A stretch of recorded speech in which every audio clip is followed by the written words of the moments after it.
Welcome back everybody to the Daily Cooking Show, to the Daily Cooking Stream. I hope you're all having a beautiful Wednesday. Wait, what day of the week is it?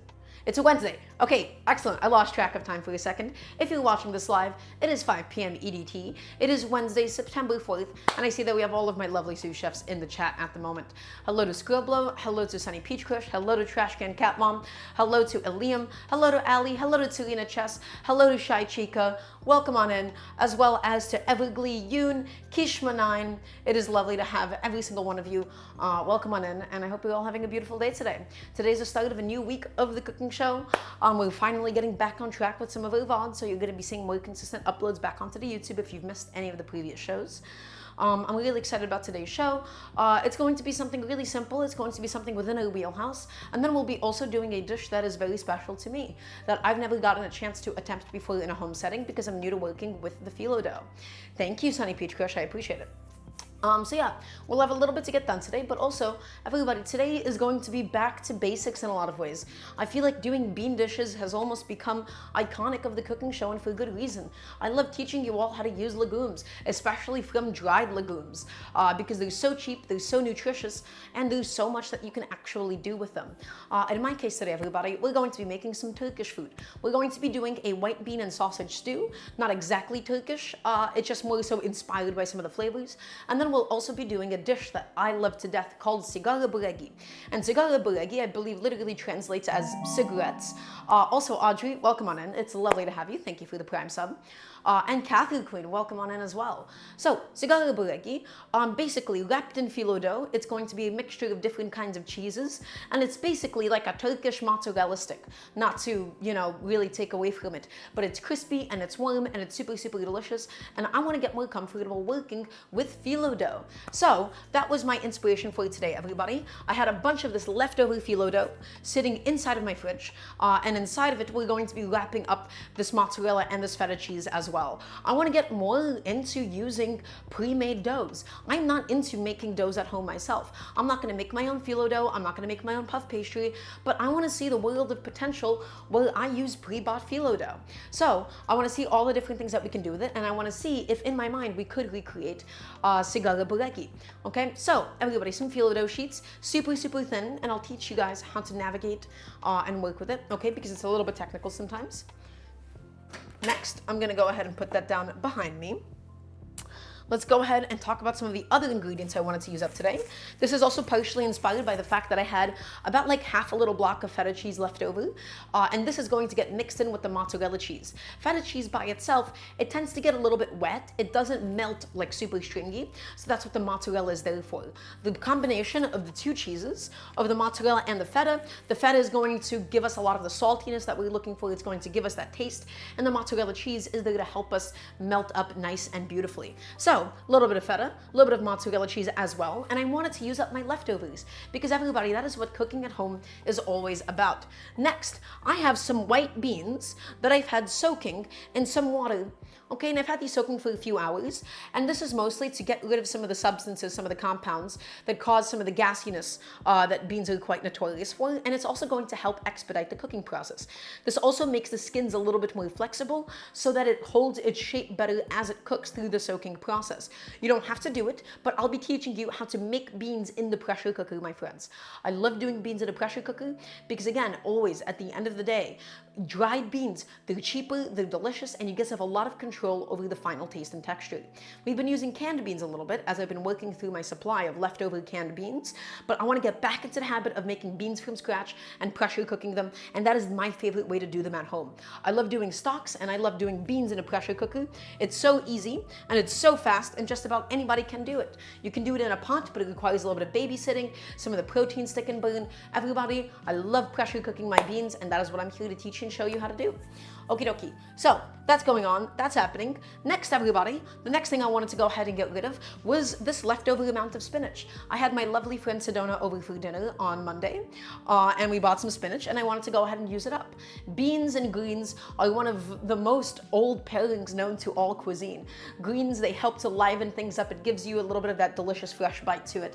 They're nice and good for you. And these greens are also at the end of their lifespan, my friends. They're getting a little bit wilted. So we don't want to do something like like a raw application. We want to add these inside of something like a stew so they wilt in beautifully and they'll still be able to contribute all of the excellent taste and nutrition. So I have roughly maybe like 3/4 of a head of spinach or so. Always fresh adult spinach. I never buy boxed pre-washed baby spinach. Okay, everybody, again, iconic pairings, sausage and beans, sausage, beans, and greens. You see this reflected in so many different cultures. You see this in Mexican cooking. You see this in Italian cooking. You see this, of course, as well in some Turkish cooking. This is hot Italian sausage. Why am I using hot Italian sausage? Why am I using pork and Turkish food? Because this is what I had at home.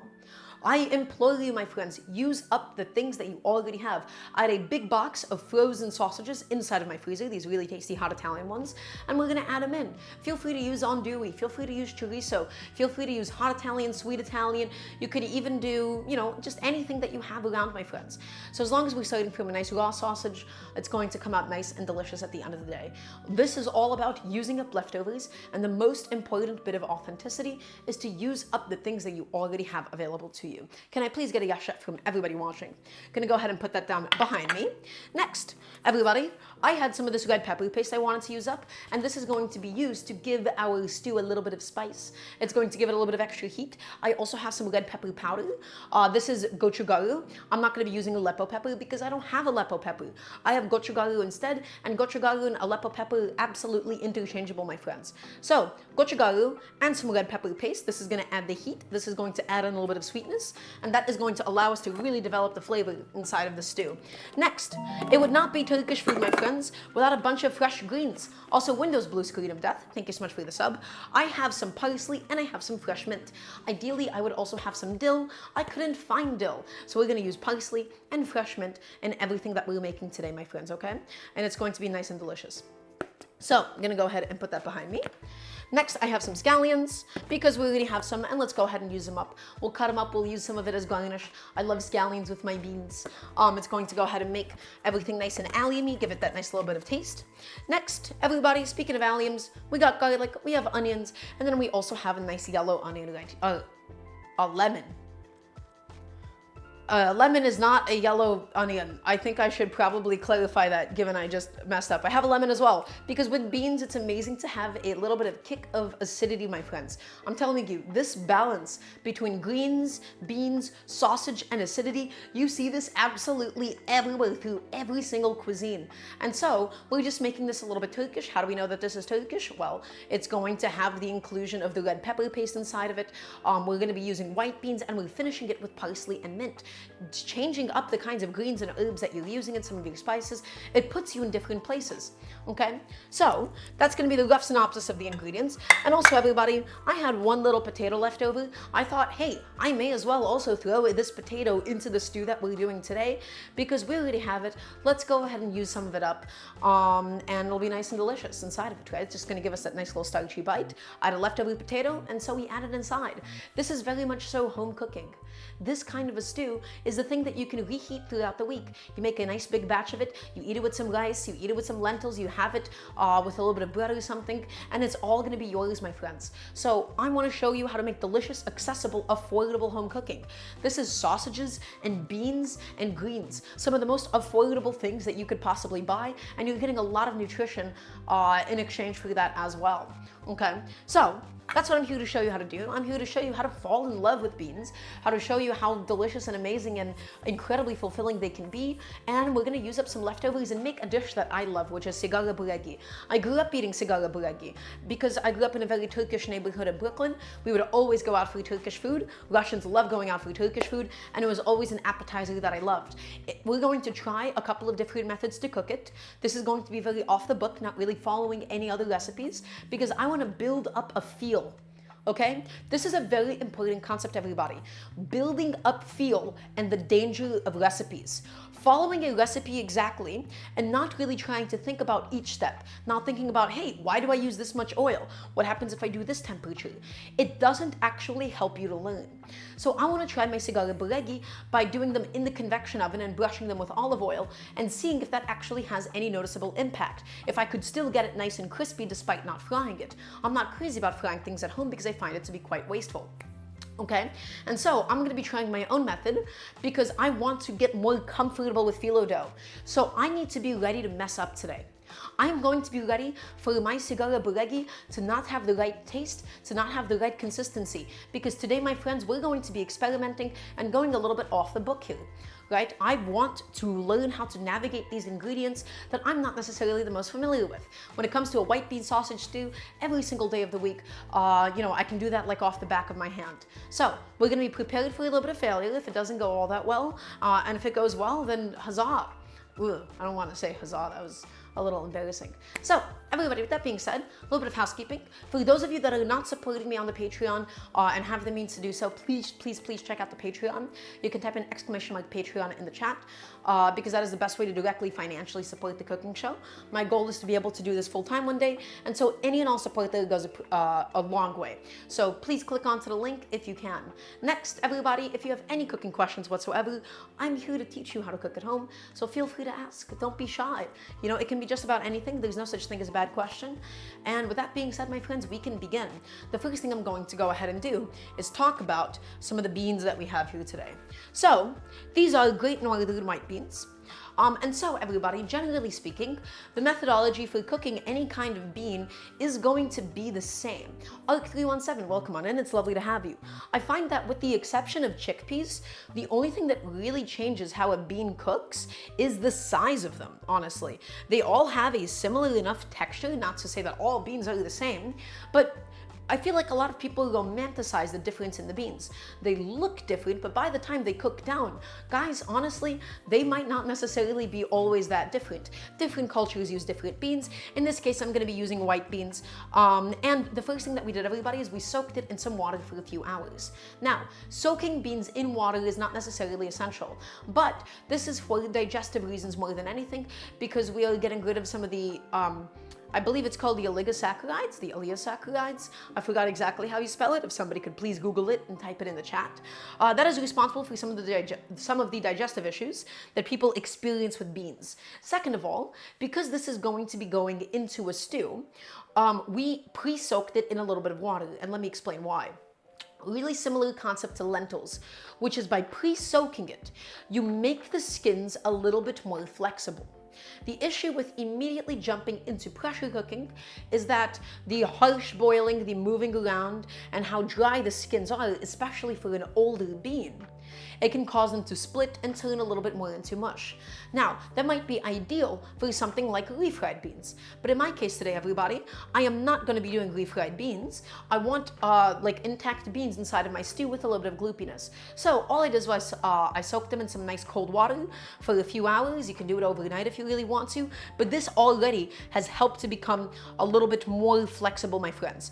And they kind of look like peanuts at the moment. They just look like soaked wet peanuts, okay? So I'm going to go ahead and drain this out really quickly. We're going to strain out all of that water, my friends, and give it a nice rinse, because remember, once again, we're trying to get rid of some of this liquid that is responsible for some of the digestive issues that people experience with beans. So, going to go ahead and strain that off, rinse that out right now, my friends. Get it all out of here. And this is an entire pack of beans. I'm going to be cooking these beans separately to the rest of the stew, and let me explain why. Okay? That's because I want to be able to use these beans throughout the week. This is a lot of beans. This is an entire package of beans, my friends. If I were to go ahead and cook all of this at once, it would make way too much white bean stew. So traditionally, for a lot of bean stews in a lot of different cultures, also VCC TV, welcome on in, it's lovely to have you. For a lot of different cultures, they'll cook other ingredients with the beans. They'll cook in the meat. Also, Annie, welcome on in. Is this a Vosh trade? Is that what's happening right now? They'll cook in the beans, they'll do all of that stuff, they'll cook it in with the meat, but I don't really want to make this many beans. I want to go ahead and pre-cook these beans, and then later on throughout the week, we'll do something separate. Chef, what would you recommend to cook for a first date? I would do something a little bit impressive. So I feel like women always get impressed by a nice steak, right? When we get impressed by a nice steak, and I would do something that would balance with that really nicely. I don't like doing mashed potatoes because it can be a little bit stressful to balance everything. Also, welcome on in. It's lovely to have everybody that's jumping on in. For those of you guys that are just getting in here, remember, at any point in time, you can type in !menu. We're going to be making some Turkish food today. So, Everybody, we have dried white beans that we went ahead and we thoroughly soaked in some water. So once again, we soaked it in some water to help with digestion, to get rid of some of the oligosaccharides inside of the beans. And because soaking it in cool water helps the skins to become more flexible. With the skins becoming more flexible, they'll hold their shape better as they cook. Everybody, I want you all to get into the habit of working with dried beans. And I need to hear yes, chef, from everybody watching, please and thank you. Okay? Because the beauty of dried beans, the magic of dried beans is a couple of things. First of all, canned beans, a little bit wasteful. You're buying an entire metal can for a very small volume. Second of all, you are spending a lot more money for what is essentially one of the cheapest foods alive. You're buying a lot of water weight, and everybody, these are beans. This is the food of the people. It should not be as expensive as a canned bean. We get to control the texture a lot better. With canned beans, sometimes they can be a little bit firm, sometimes they can be a little bit soft, and even in the same brand, they can be a little bit inconsistent. By cooking it ourselves, first of all, the cooking liquid doesn't have that unpleasant canned bean flavor, as canned beans often have, and then we get to really control the final texture and the final taste of those beans. So, my favorite way to do so, everybody, is of course, using a pressure cooker. So, I don't like to use my pressure cooker for everything, but the things that I think that it does exceptionally well, everybody, are beans and stocks. Could you theoretically just do this in a pot? Yes, and in fact, I'd recommend doing a low, gentle simmer so that the beans don't burst as much. But the magic of a pressure cooker is that it takes your bean cooking time from an hour and a half to sometimes just 30 minutes, depending on the age and the size of your beans. Okay, so that is my favorite solution for how to actually get into the habit of cooking these beans at home consistently. These have already soaked, meaning they've soaked up a lot of extra liquid. We're going to do about I believe the ratio is like 1 bag of dried beans. I don't know if that's like a pound or 8 ounces. We're gonna do one of those bags of dried beans to roughly 2 quarts of water or so. But because it's already soaked, my friends, we don't need as much liquid. So this time around, I'm only going to be doing about 1 quart of liquid because again, my beans have fully soaked up and fully saturated themselves with all that water inside. And that is also going to expedite the pressure cooking times. Okay, as opposed to if we just did it dry. If you want to do it dry, everybody, my general rule of thumb for pinto beans, black beans, I always do like 30 to 40 minutes of high pressure. But guys, it's also a bean.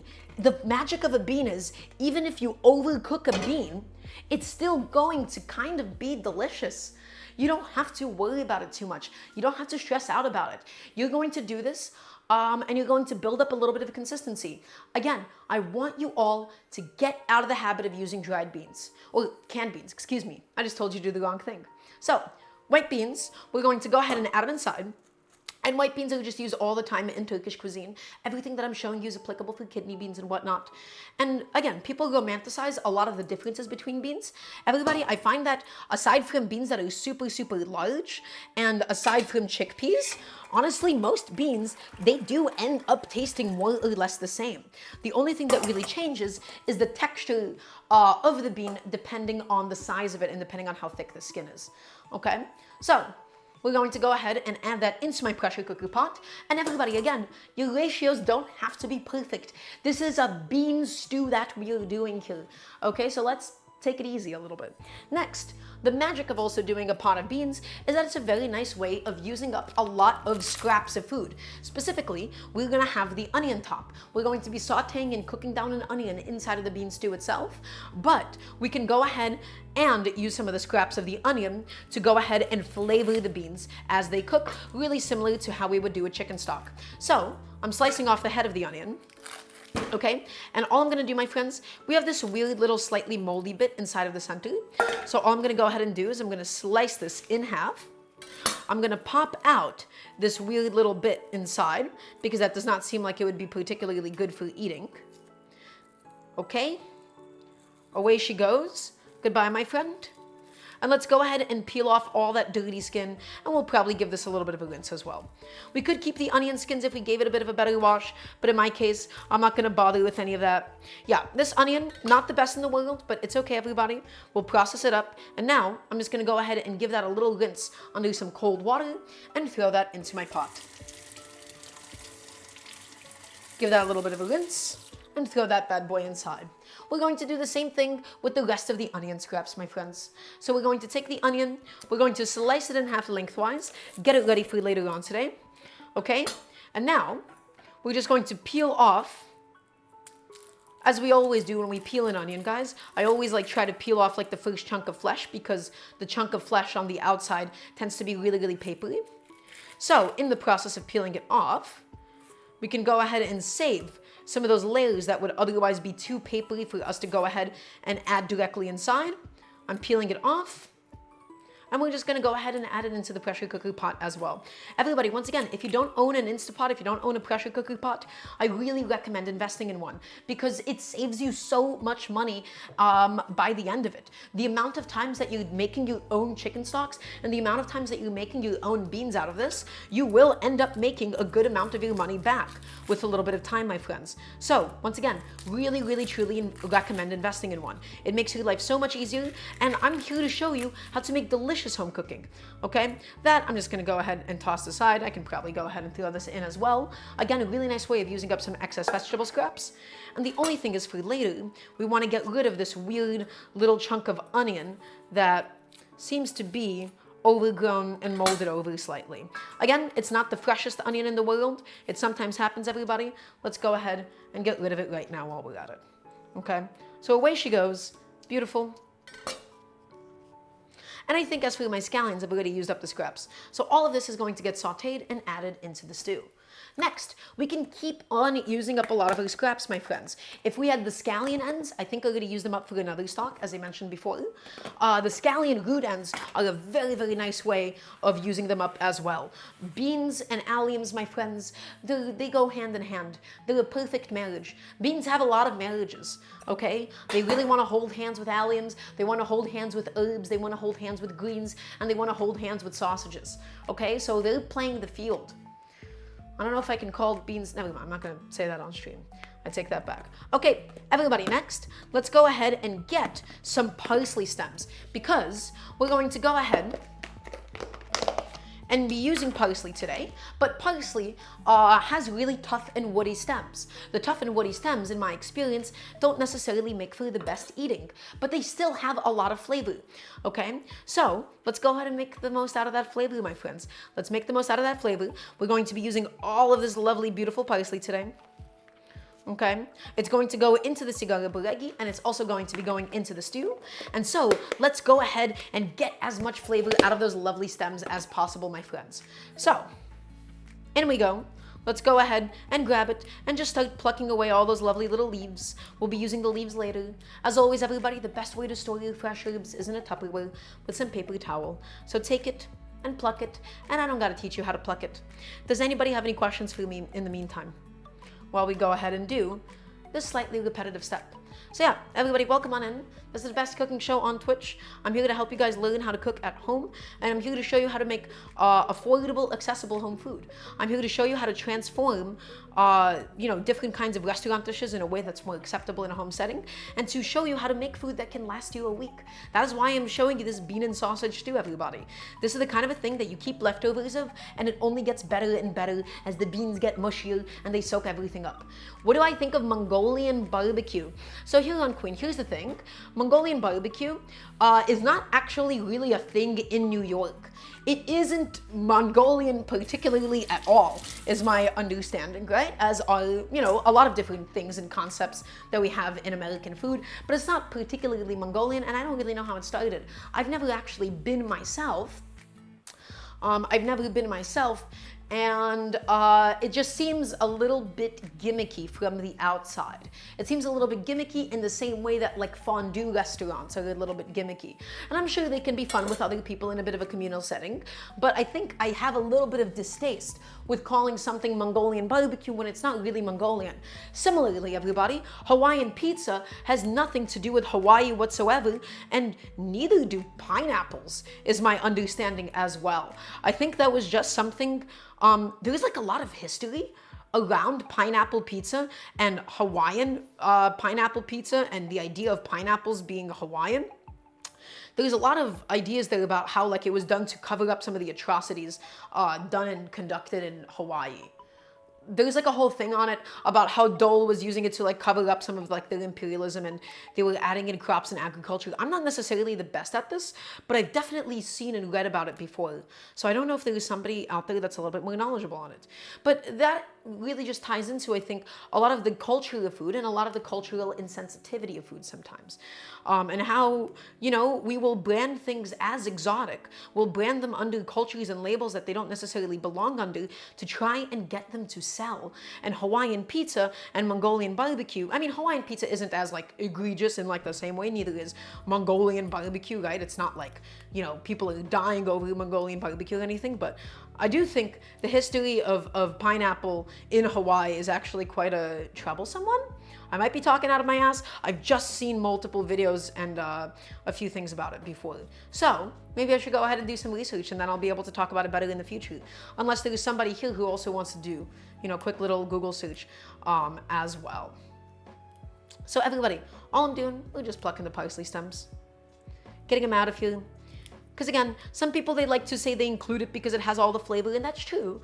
Parsley stems do have a lot of flavor, but everybody, we're not just flavor animals, we're texture animals. We like it when things feel good to eat. And I know for myself, I don't like to eat parsley stems. I find them unpleasant, I find their texture unpleasant, and so instead of wasting them, instead of throwing them away, we'll go ahead and get every single last little bit of flavor out of them, my friends. Okay, so going ahead and just tearing it up and getting all those little stems out. Continuing to do as we please. Oh, let's get those leaves back into that pile. Excuse me. I believe Mongolian barbecue originated in Taiwan as a creator because they wanted to call it Beijing barbecue but couldn't because of political sensitivities. I see. So Huron Queen.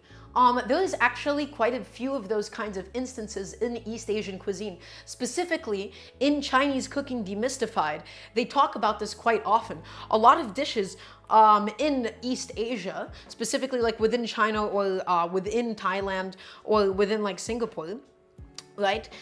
They would oftentimes be called like a Thai stir fry or Thai noodles or this and that. And the reality is they might sometimes have nothing to do with those original cultures whatsoever, and they originated in those different places and cities. So this is especially prevalent regarding Asian cuisine as well. How did Mongolia get involved? That's a great question. Mongolia is in Central Asia, right? If I remember correctly. Mongolian and Central Asian cuisine is very different. I could be a little bit wrong on my geography. I'm not necessarily the most knowledgeable on this in that regard. But when it comes to Central Asian cuisine, everybody, it is so fascinating. It's technically North Asian. I see. North Asian does sometimes get lumped in. Specifically, like Russian cooking could be considered somewhat North Asian. It's between China and Russia. I see. So that is... well, everything is a gradient, right? There's no such thing in history as like very harsh and divided lines. It's all a gradient. Borders are gradients at the end of the day. Have I ever had a textural awakening in my cuisine? I operated through my amygdalas and can only eat ice cream, soup and stuff, and made me realize how much texture changed to stuff. Have I ever had a textural awakening? Honestly, the answer is yes. And it's been a couple of like little eureka moments, maybe not so much texture, but I've realized how much I love simple food. For example, everybody, sometimes when I'm like stressed out or sad or tired, I want to eat a bowl of buttered noodles. And that's probably because I'm both autistic and white. But there is something so comforting about simple, consistent textures that are soft and not unpleasant. In some way for me. Like sometimes I don't want to think about the thing that I'm eating, and I want to have things with like as few elements as possible, but still have it be really, really pleasing. So I don't know if that's really a textural awakening, but I think for a time when I was a kid, I got really bored of eating plain buttered noodles and whatnot, right? And so I wanted to venture out and going elsewhere. But every now and then, everybody, I've been having a bit of a tough day today for reasons you don't have to like sympathize or say, oh, it'll be okay, darling. But I was having a tough day today, and the reason I'm bringing this up is because for lunch, I had some buttered pasta. And I feel so much better. It's not a height of cuisine or anything, but it made me feel good, right? And so I think there's beauty in that. For me, another thing also that's very nostalgic is just like white bread with a thick slab of butter. And I always do cold butter and warm bread. Not toasted bread, warm bread with a cold slab of butter on it. Because, when I was growing up, there was always bread at the table. We'd always have a white bread. In Russian, we just called it butonka. Also cactus, thank you so much for the raid, thank you, thank you.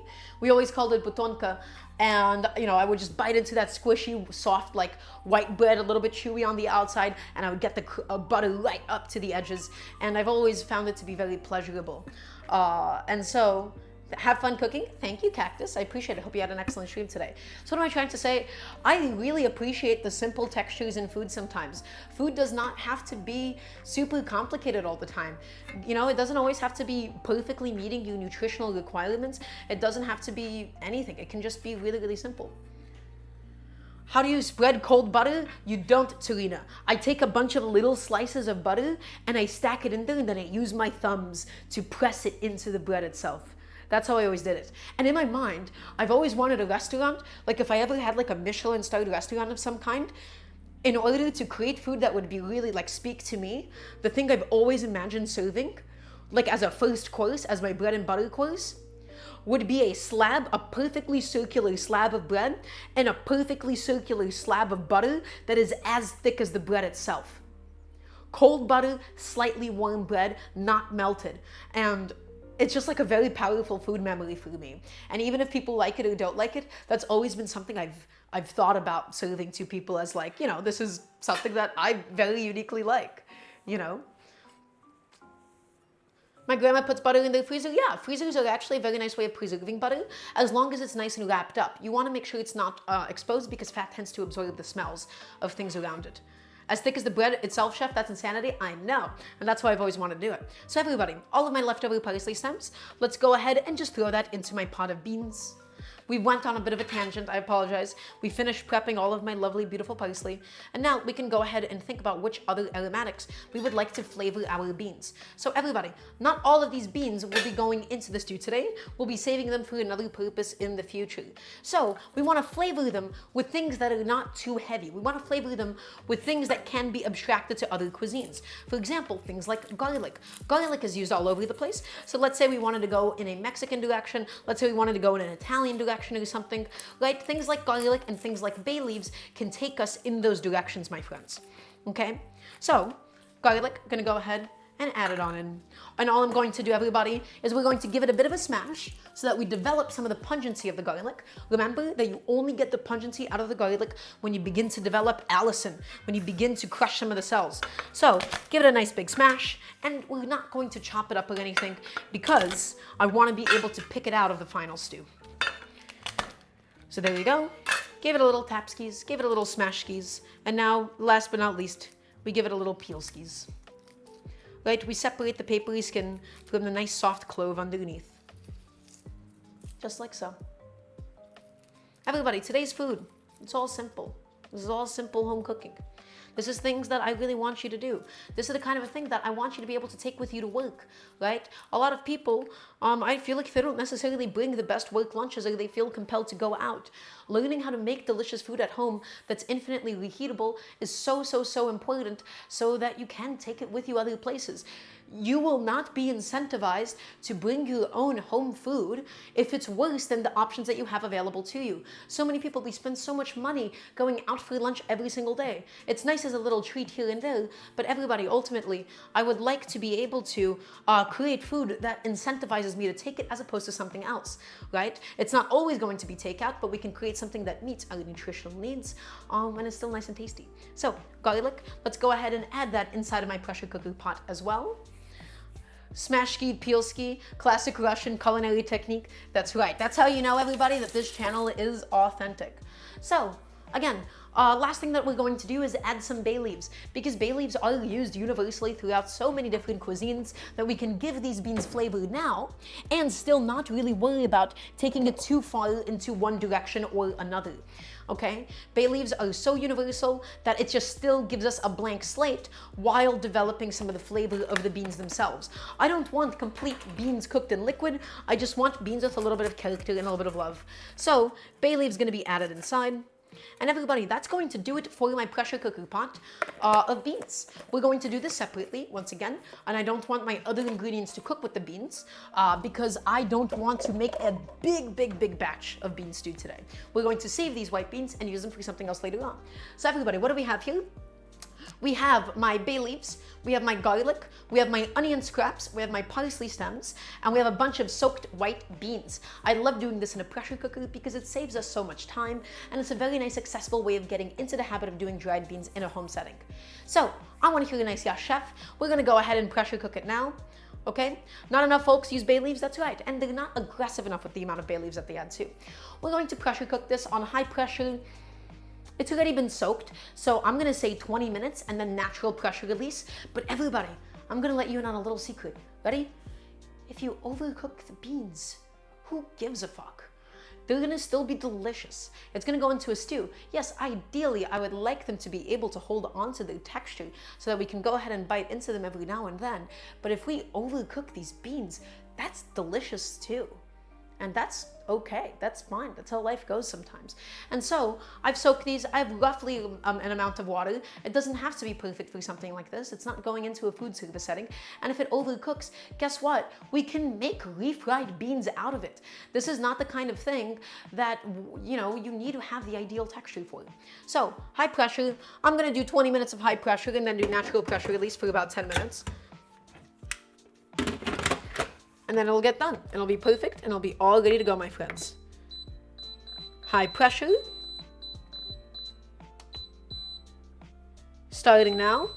And all I'm gonna do, my friends, is we're gonna build it up. And I'm not adding any salt yet because that can change some of the texture of the way that the beans cook inside of the pot.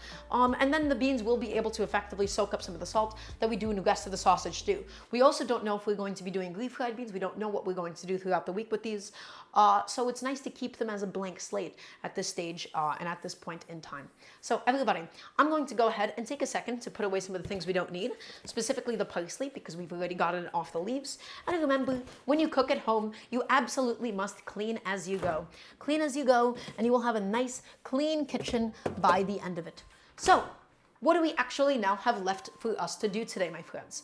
Well, for the sausage stew, we need to cook the sausages. We need to also cook up some of the onions. We need to fry all of that up and get that ready for when we add in the beans. And we need to do the filling for the Sigara Boregi. So, we're going to begin, everybody, by cooking these sausages. My favorite way of cooking sausages is in the oven. Now, we could pan fry these, but there's a couple of problems with them. Everybody, I have a question for everybody watching right now. How many times have you tried to cook sausages and they splattered all over the pan? You try to put them on and then you feel like the bottom of it is like really, really burnt and the inside of it is raw. How many times has that happened to all of you? Yep, same with bacon. It splatters all over the place, right? Because sausages are really fatty. That's coming into contact with all of the liquid that they have inside of them, right? And then also they cook up super, super inconsistently. There's some people, they boil it first and then they pan fry it, but it still splashes all over the place. They put a lid on. Guys, my favorite way to cook sausages has just become to cook them inside of the oven. If you have a grill, that's good too. That is functionally an oven as well with the different radiating heat. But I love doing them inside of the oven because first of all, it gets us a nice, beautiful gradient. It doesn't give us that bullseye effect where the inside is raw and the outside is mealy and overcooked. It gives us that nice, soft gradient. So the sausage stays nice and juicy. And it does keep all of the mess of the splattering. It is still going to splatter a little bit, but I would much rather clean the inside of my little toaster oven instead of cleaning the outside of my stove. Okay, it cooks it faster, it cooks it more consistently, and you can kind of set it and forget it. So everybody, I'm gonna be preheating my little toaster oven to about 390 degrees or so. I never wanna go past 400 because the goal is to cook it slowly. Okay, everybody, I'm gonna say it again. The goal is to cook it slowly. If we cook it too fast, okay, we're going to end up with overcooked sausage on the outside and undercooked on the inside. Is there a false idea made on poking sausages with forks? Munha, amazing question. It depends on the kind of sausage. In the context of the sweet Italian sausage, when we want to eat the casing, we never poke holes in it, everybody. We never poke holes in the sausage casing. And also, that's a crime to do so. Like, I think you can't put in jail to do that. Sorry. We never poke holes in the casing because we want to keep all of the fat inside as it cooks. Right? Poke holes and all of it is going to run out and it's going to splatter even more. So we want to handle it very, very, very gently. So we're going to keep it intact. Everybody, I'm going to go ahead and preheat the oven to about, let's say 390, 375 degrees or so. The exact temperature doesn't matter. And we want to cook the sausages just a little bit undercooked because it's still going to get added into the stew and be finished off that way. We're going to keep all of the sausage fat that comes out of it and it's going to be added inside. So 390 degrees or so, everybody. I'm going to go ahead and start preheating that now. And I'm going to go ahead and grab a little sheet tray and line it with some aluminum foil. Koi, welcome on in. It is lovely to have you. Just grab a sheet tray, line it up with a little bit of aluminum foil, and we're gonna go ahead and get that all set and all ready to go for you today, my friends. And again, I just like doing the foil because sometimes there's like burnt bits that come out of the sausage and it makes the tray a little bit more difficult to clean later. Also, my trays, I do need to replace them. I think these were like aluminum trays or something. They're now like releasing like a little powdery substance if you touch them. So when do you decide aluminum foil versus parchment paper? Really good question. Parchment paper is really good for when you don't want something to stick too much, specifically for something like a cookie, right? Because it's able to peel it off really, really easily while still conducting the heat. Aluminum foil, how do I say this? It just changes the way that the heat conducts, and aluminum foil is better suited at high temperatures. Parchment paper peels off of food a lot easier, but it can't handle the higher temperatures, and it's also permeable. For example, you can't do something very fatty on parchment paper. If you do something fatty on parchment paper, it's going to soak through. In the case of sausages, if we did it on parchment, well, it would kind of defeat the purpose of putting it on anything altogether. So, aluminum foil goes on, and we'll just go ahead and dry up the sausages. How is the foil louder than the Vitamix? Really good question, Serena. Probably the microphone placement, more than anything, is responsible for that. Ugh, my hair is a mess today. I apologize, everybody. So that is a really good question. I'm really glad that you asked that. I think a lot of people, they don't know when to use wax paper, when to use parchment, right? When to use plastic wrap and when to use foil.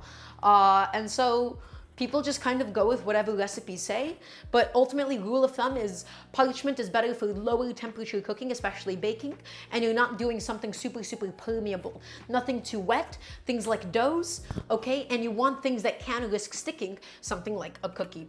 So everybody, only thing that I'm going to go ahead and do now is we're going to pat these sausages dry, okay? The reason why we want to pat them a little bit dry is because the moisture on the outside is going to make it a lot more difficult for us to keep the splatter contained.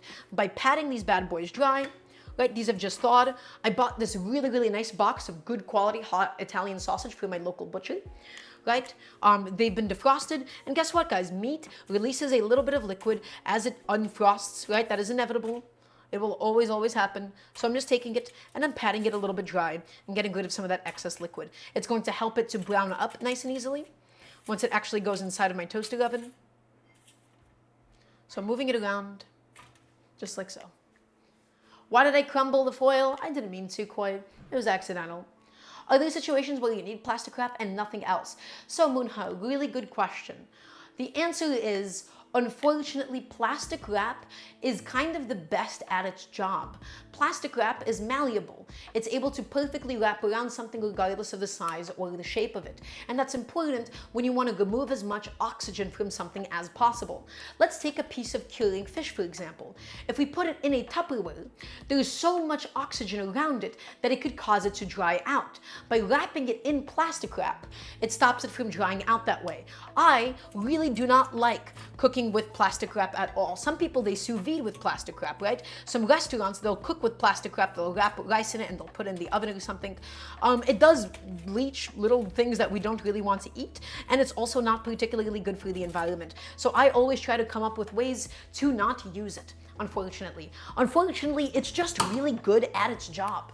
So everybody, we're going to put on a little bit of oil, just a little bit, and this is going to help facilitate the browning in the early stages. Okay, because remember, if you just put it into the oven as it is, the skin on the outside may dry out before the fat melts out of the sausage in time. So we lubricate it with just a little bit of oil, just to give it a head start in getting some color inside of the oven, and then it's going to be able to have enough fat to support itself. Okay, this is rad. Well, Valkaz, thank you so much. I tried my best. How'd you find the cooking show? Welcome on in. So take it and just roll it around the oil. Get it nice and covered, my friends. okay? And again, this just helps to conduct the heat nice and evenly, right? Because guess what? Air isn't always the most consistent. It can lead to a couple of dry spots. Some parts of it don't brown up as easily. So getting a little bit of oil on there really, really does go a long way, my friends. So oiled up sausages, 4 of them, all set, all ready to go. And at 390 or so, this should only take about, oh, that's my oven already going, it's already beeping. It should only take about 10 minutes to get to the point that I want, which is I want it somewhat cooked through. I still want it raw on the inside because it's gonna get finished inside of the final stew. I don't want to slice it and cook it, everybody, because the more surface area that you give it and the more that you pierce it, the more of those juices come out of the sausage itself. By cooking it whole and then slicing it later, we have as juicy and as tender of a sausage as we want. Okay, so keep it whole, slice later. Can I please get a yes chef from everybody watching? I'm going to go ahead and add that on into the oven. Get this bad boy inside, get it all sorted, get it all ready to go. I'm setting my timer, everybody, to only about 12 minutes or so. We just want to cook it enough that we get all of its lovely sausage fat, and that sausage fat is going to be used to cook the rest of the onions. We're going to be using only delicious fats today, everybody. Only delicious fats because, hey, it's all gonna go into the final stew, right? We don't want to try to use things like canola oil, vegetable oil, because they're not all that delicious. This isn't like some big seed oil conspiracy or anything. It's purely because olive oil and sausage fat are delicious, tasty fats that we want to eat. It has all the flavor that's going to come out of the sausage. It's going to be nice and infused, essentially, right? And it's going to be lovely. So, in the meantime, everybody, we have some vegetable prep that you and I need to take care of. Okay, we have all the different vegetable prep that we need for our different dishes today. So I'm going to go ahead and get a nice big transfer plate, and we can go ahead and get started. We have to dice the onion, we have to dice the scallions, we have to give our spinach a little bit of a chop as well. We'll go ahead and measure out a few ingredients and just get all of our prep done. So, back over here we go. Let's grab my parsley, scoop it up, put it onto my plate. So, for my onions, everybody, I'm going to be looking for a small dice. I'm not looking for a fine dice today because in something like a stew, I do appreciate being able to bite into some of the onion, okay? So, I got some onion. We're going to go ahead and pursue a small dice here, and let's go ahead and get that started. Everybody, it's already been halved. It's attached by the root of it. We're going to be doing the onion fan method as always. So, I hurt my shoulder playing pool, by the way. Ow. So I think I need to go to a physical therapist. It's like not getting any better, but I can't contain myself, everybody. When I go and I play pool at the lesbian bar and all the beautiful older lesbians are like, wow, you're so good, Dara, I have to show off a little bit. And in the process of doing so, I've injured myself. I've been getting a lot better at pool. I think it's maybe like one of my most attractive qualities at this point in my life. So, everybody, nice small onion. We're going to go ahead and fan it out, and I'm almost following the curvature of the onion, right? It's a semi-sphere. We're following it like a globe. We're following it, and we're going all the way around, okay? And all that we're going to go ahead and do, you see, this is the onion fan method. Look how easy this is. Take it and slice it. Beautiful. Slice it. Slice it, and guess what? Diced onions, ready to go, on demand, nice and simple. Better than how your grandma cuts onions. Your grandma spends too much time doing it. She doesn't have the technique. You should listen to me instead. Okay, beautiful, done. Half an onion, nice and cut up. Let's go ahead and do the next half. And always, everybody, when we cook, we have a little waste bowl. And really, really important, you see how full my cutting board is? This is a big butchery block. It's full. You don't have to keep cutting it on this thing, my friends. Every now and then, to make your station comfortable, to make it easy to work on, clean it up as you go. Let's grab a bench scraper and scoop up all of these ingredients. Okay? Your chopping board, your cutting board, it's supposed to be your workstation. It's supposed to be kept clean and as devoid of other things as possible. So many people, when they do vegetable prep, a thing that really annoys me is just seeing pile of carrots, pile of onions, potatoes, tomatoes, and they have no space to work. Everybody, you want space. You want to be able to move around. Get things off of the cutting board and onto the plate. And we're going to do this half of an onion exactly the same way. Cooking is supposed to be fun. Cooking is not supposed to be, you know, a lot of you may live in apartment kitchens, or not apartment kitchens, you live in an apartment and you have an apartment sized kitchen. a kitchen in this, you know what I mean. You have small kitchens. So we need to go ahead and figure out how to make the space as comfortable as possible for ourselves. Keeping everything stuck onto your cutting board will stress you out. I'm not here to show you how to use as few dishes as possible. I'm here to show you how to make cooking actually enjoyable. And the thing that always pissed me off for basically a decade. Everybody, I've been cooking since I was 7 years old. I've been cooking for a decade. I would leave stuff on my cutting board and always feel frustrated.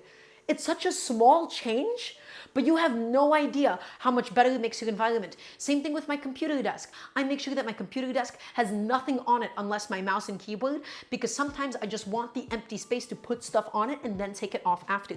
Guys, keep your stations clean, okay? And keep it clean often. That's what they teach you in restaurants, and that's what I'm teaching you here as well. Okay? Keep your computer desk clean. Any station that you want to work on, right? Your dining room table, it might have a centerpiece, but you don't want it to be covered up because it's going to make dining on it more difficult. This is good advice I'm giving you, and it's universally applicable outside of this. It's important to take those steps beforehand, and you will notice that, you know, your life just becomes less cluttered in a lot of different ways. You don't have to be obsessive over it. You don't have to clean it off with every single cut, but just don't be afraid to make your station more simple. So, all of my onions, nice and cut up, nice and finely diced. I've been trying to chill out lately, by the way, not be as intense all the time. So even though I'm talking a lot, I'm trying to change up my, diction. What do I think of Southern food here on Queen? I love it to death, and not enough people give the United States credit for how amazing Southern food, and especially Cajun Creole food is. Cajun Creole cuisine is maybe one of the most unique cuisines in this world. The amount of cultural influences and the seafood intersection with the sausages, I mean, it's special. So, parsley, onions, we have it all on a transfer plate. Another thing I hate, guys, imagine carrying a cutting board to the stove. It is clunky, it is heavy, it is difficult. You want a transfer plate. I used to do little consolidated bowls for every single little ingredient, but that ended up being so much of a mess, and that ended up being a lot of clutter that we did not need to have. Okay, so instead, the best solution, guys, is just a plate where it's not going to be perfect. Sometimes the ingredients will leach out into the other, but we're only using up one plate instead of 50. Okay, my pressure cooker has officially beeped. That's how we know that it's going, and it's built up all the pressure that it needs to at this moment in time. Next, everybody, I have this spinach. I gotta go. Have a great rest of y'all's day. Thank you for stopping by. It is lovely to have you here as always. I have this spinach. Now, as you all may know, this spinach is at the end of its lifespan. Okay, it is no longer the freshest, but guess what? That is totally okay, because it's not going to be used in something like a salad. It is okay for spinach. Look how wilted it is, right? Unless it's moldy, it can still be really, really nice and edible. Ingredients, we're not always looking to restore their freshness. We're looking to embrace them at different stages of their lives. Sometimes when you're younger, you're not looking for a relationship. You might just be looking for somebody to have fun with. When you get into your 30s and 40s, your needs change. You can't be young again, but your needs fundamentally change. Your spinach is the same way. She's no longer 22 and going out every single night. She's maybe 42 and looking to settle down at this point. And the best way to settle down, my friends, is inside of a nice, beautiful stew. So let's go ahead and grab the spinach. Okay, and we're just going to give it a bit of a chop, right? Roughly just to get it into slightly smaller pieces, because even if this does cook down and wilt, it will be in massive chunks and it'll be really difficult to eat inside of the stew. Okay, we love a mature spinach, as do I here on Queen, as do I, as with many things in life. I do. I gotta stop making the stream about like older women at some point or another. It needs to like end, because this comes up every time we talk about plantains.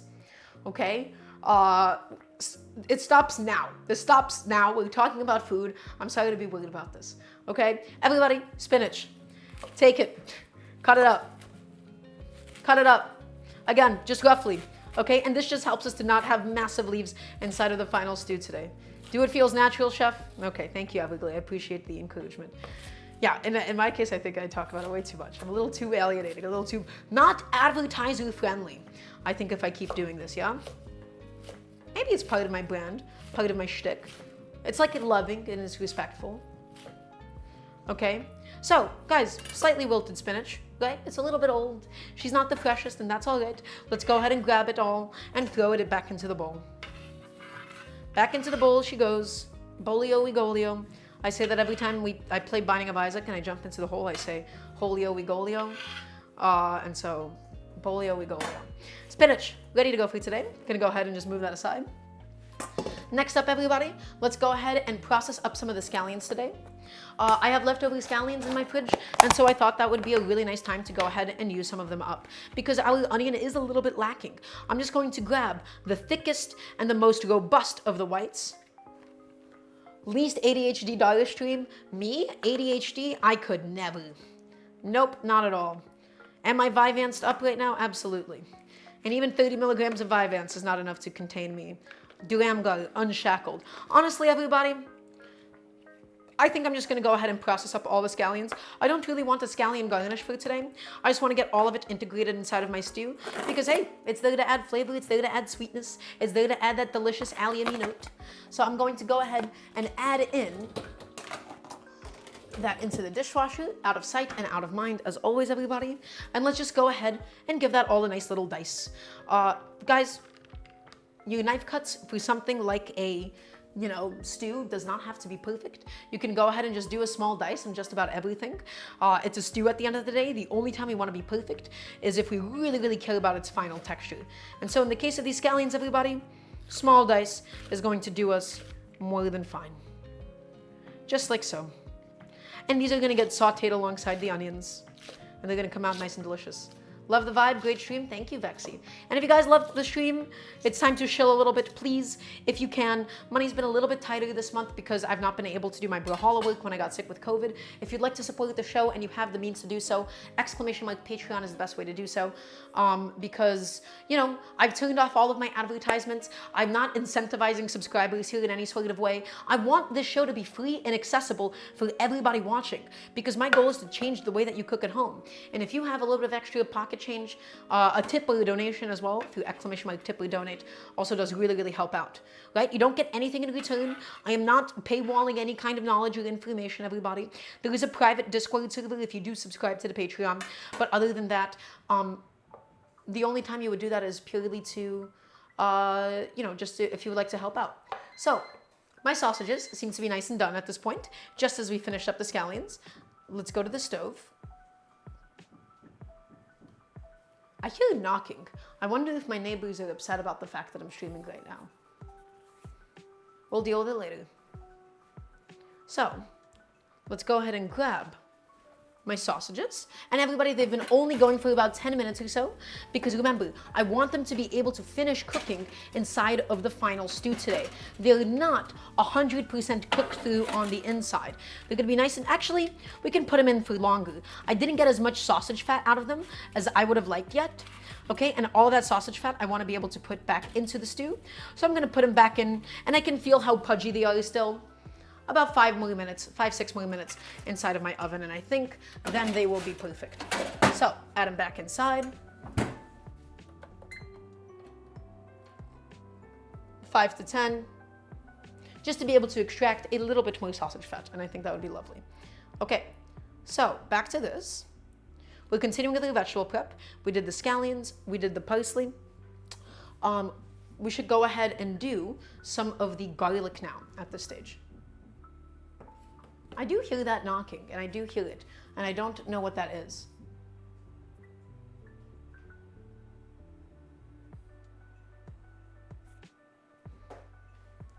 I'm just checking if I got a text from my landlord by any means.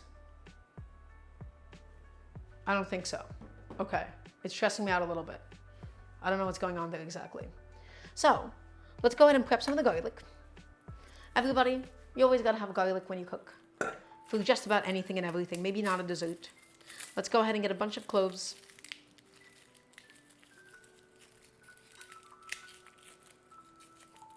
And we want some flavor inside of the stew, everybody. You can never have too much garlic. This is a bunch of cloves, an aggressive amount of cloves. Okay, let's go ahead and get that bad boy processed. So, as always, we give it a little bit of a smash. We give it a smash just so that we can easily separate the skin.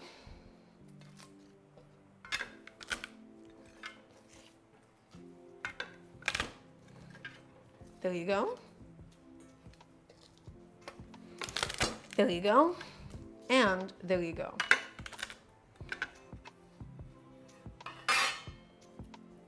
Gave that all a nice little smash. Let's go ahead and give them a little peel.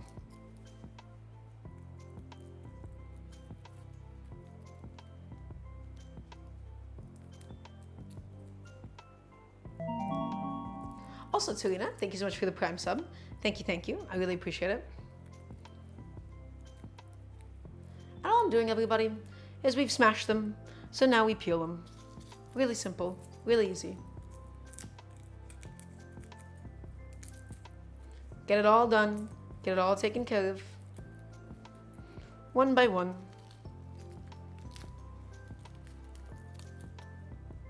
There you go. Best and most consistent way to peel garlic, everybody. Okay? There's a lot of purists. Is it September or something? Feel free to sub. Oh yeah, September. Give me your money. Thank you. And everybody, with all the moving stuff, and I've had a lot of personal things going on lately, I've not been able to do a good job of like keeping up with getting new emotes and getting back some of the old ones. So I do apologize for that. I do want to take care of my subscribers a little bit more and give you guys like little fun things here and there. But I do still appreciate everybody subscribing, despite you guys not getting that much anymore. You know, it's nice. You got a Discord role, and you get a couple of the emotes that I have. But overall, I guess I still just wanted to say, I know I've been neglectful. But I just, I'm really, really appreciative, you know? I'm really appreciative that you guys are still trying to support me and everything. So, let's go ahead and get my garlic nice and pressed. I'm going to go ahead and get all of that lovely crushed garlic inside. No worries, Chef, take your time. But yeah, I want to have a really good cooking show, everybody. I want to have the best cooking show that there is. I want to be able to take care of all of you. I want to be able to teach you guys and, you know, just give you a nice little thanks for giving me all your money this time. Also, Captain Dairy Leah, I appreciate it. Thank you so much for the Prime sub. Thank you. It's very sweet of you. And we're just crushing the garlic. We're putting it through a garlic press because remember, everybody, chopping garlic by hand is unnecessary and really annoying sometimes. I have a new garlic press that I really want on my throne wish list at the moment. That would go a really long way. If you'd like to help out with that, this garlic press kind of sucks, so I'm looking to replace it as soon as possible.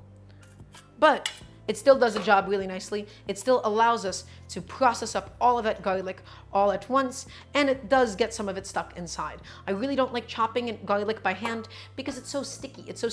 It sticks to your cutting board, it sticks to your knife, and it takes up a lot more time than it feels like it's really worth it sometimes. So, I have all of my garlic, and everybody, before this has a chance to dry out, I'm gonna go ahead and wash my garlic press and wash off my knife really quickly. Right? Because if you leave it to dry, it's just going to stick and it's going to become super, super difficult to clean in the future. So giving that all a nice little wash session, giving it a Daramgar wash session, if you will, poking the holes with a little brush and shoving it into my dishwasher. Because remember, everybody, at home, you gotta clean as you go. Clean as you go, and you will be rewarded with a lifetime of just good cooking practices and not having too much of a mess, okay? You gotta eat, time is money. That's right, you got it.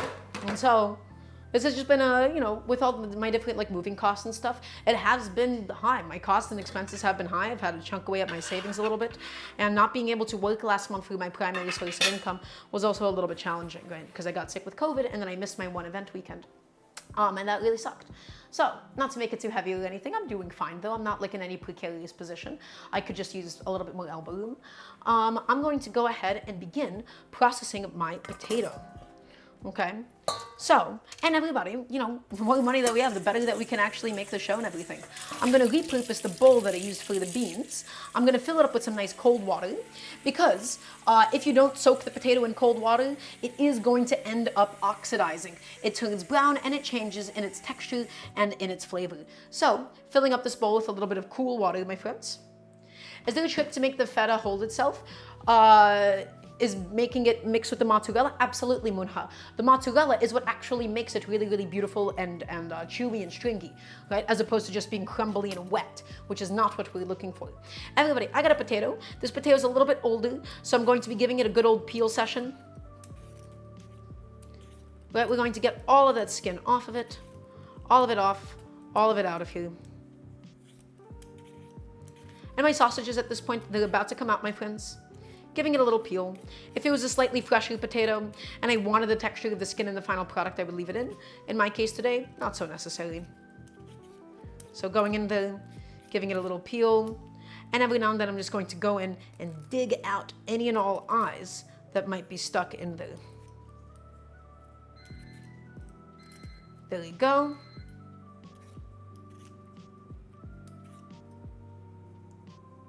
Just digging out the eyes, digging out the eyes. I'm not using my paring knife because I didn't feel like getting it out today. Shavinator, welcome on in. Hope you're having an amazing day today. Thank you for stopping by. All right, and as long as we get rid of the majority of the skin, then the potato should be more or less okay. So let's go ahead and take out my sausages. My sausages are done. They did exactly what they needed to do. Didn't know you streamed. Well, I do this basically full time. We stream every Wednesday, Friday, and Sunday at 5 p.m. EDT, and we run the best cooking show on Twitch. Thank you so much to Telerium for the Prime sub. So everybody, my sausages at this point are fully cooked, and we got all of that beautiful, gorgeous, lovely sausage fat out of them. And that is exactly what we wanted. That is exactly what we were looking for, because that sausage fat is going to end up cooking with our onions, my friends. Again, I want to keep emphasizing using tasty fats is so important. Star Fox, thank you so much for the sub. Thank you so much for the gifted subs. I really, really appreciate it. We're going to go ahead and get some of the sausage fat. We're going to go ahead and get it into the pan, and it'll be great. Okay. Again, we don't always have to use vegetable oil. We don't always have to use all these different neutral cooking oils. We don't have to use all that stuff that honestly just doesn't always taste the best. Your fat is as much of an ingredient as well, okay? Your fat is as much of an ingredient as everything else, and we have to give it with that same kind of respect. So let's go ahead and get my nice, beautiful Mavier pan, everybody. I'm going to go ahead and move this aside. I'm going to get my sausages put away onto a different plate.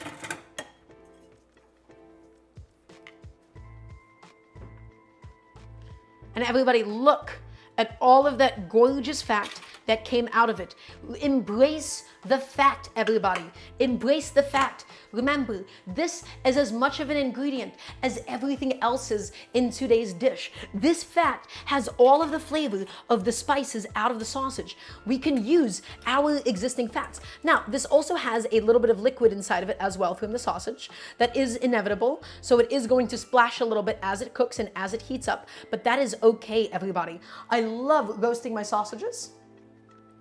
Okay, I think it's an excellent, excellent method to be able to get them done and to be able to get them going. Let's get all that sausage fat inside.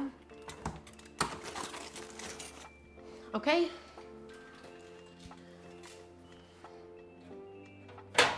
And let's go ahead. Let's go ahead and get a bunch of extra virgin olive oil in there as well, my friends, because this olive oil is going to end up being the base of a lot of our flavor. This is a Turkish stew after all, and you can't have Turkish food without an aggressive amount of olive oil. So adding it on in, and this is going to help the onions to brown up really, really nicely and beautifully. Adding it inside. And as always, everybody, we never heat up on high.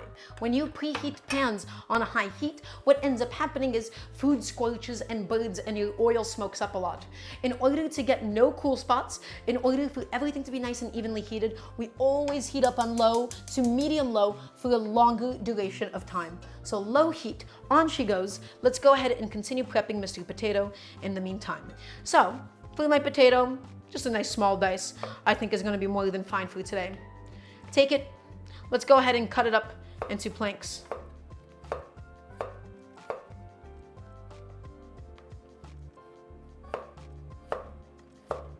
And then we'll go ahead and get a nice, beautiful, small cube out of it, everybody. And again, why am I adding potatoes into the stew? Because I had a leftover potato. I didn't know what I was going to do with it, and I just felt like it would be nice for us to have this little guy inside. Okay, take it, cubes, just like so. Nice small cubes of potato, nothing too crazy. We're not getting too crazy about this. It's all gonna be nice and delicious at the end of the day, my friends. What is virgin oil used in general? I never use it because it's expensive. So really good question, Vexilius. I'm going to go ahead and explain to you the difference between extra virgin olive oil and other kind of olive oil. So extra virgin olive oil has a lot of flavor inside of it. It is not what we would call a refined fat. Okay, it has a lot of impurities, and those impurities are what make olive oil delicious. Those impurities are what give olive oil a lot of really beautiful aromatic flavor. Okay, extra virgin olive oil has to meet a couple of criteria, and it has to meet a couple of processes. Specifically, the way that the oil is extruded, it's called cold pressed. It never reaches a certain temperature so that it has a lot of flavor inside of it. Okay, as opposed to a refined olive oil, which could still be made out of olives, but they've taken out all of the stuff that gives it the characteristics of olive oil so that it cooks better. Now, with extra virgin olive oil, you never want to use a high heat because you do end up burning out a lot of the flavor. Because everybody, in cooking, things vaporize, things evaporate, and they lose their flavor. So, you can cook with it, and that's exactly what we're doing. We're using a nice delicious fat because it's all going to be going inside of the final stew. That doesn't mean you can't cook with it. It just means we're never doing high temperature cooking with extra virgin olive oil. It burns easier, it smokes easier, and then we end up losing its flavors. Okay? So, I'm going to go ahead and quickly rinse my knife, everybody. This is a carbon steel knife. If I leave it exposed to the elements for too long, it can and will rust.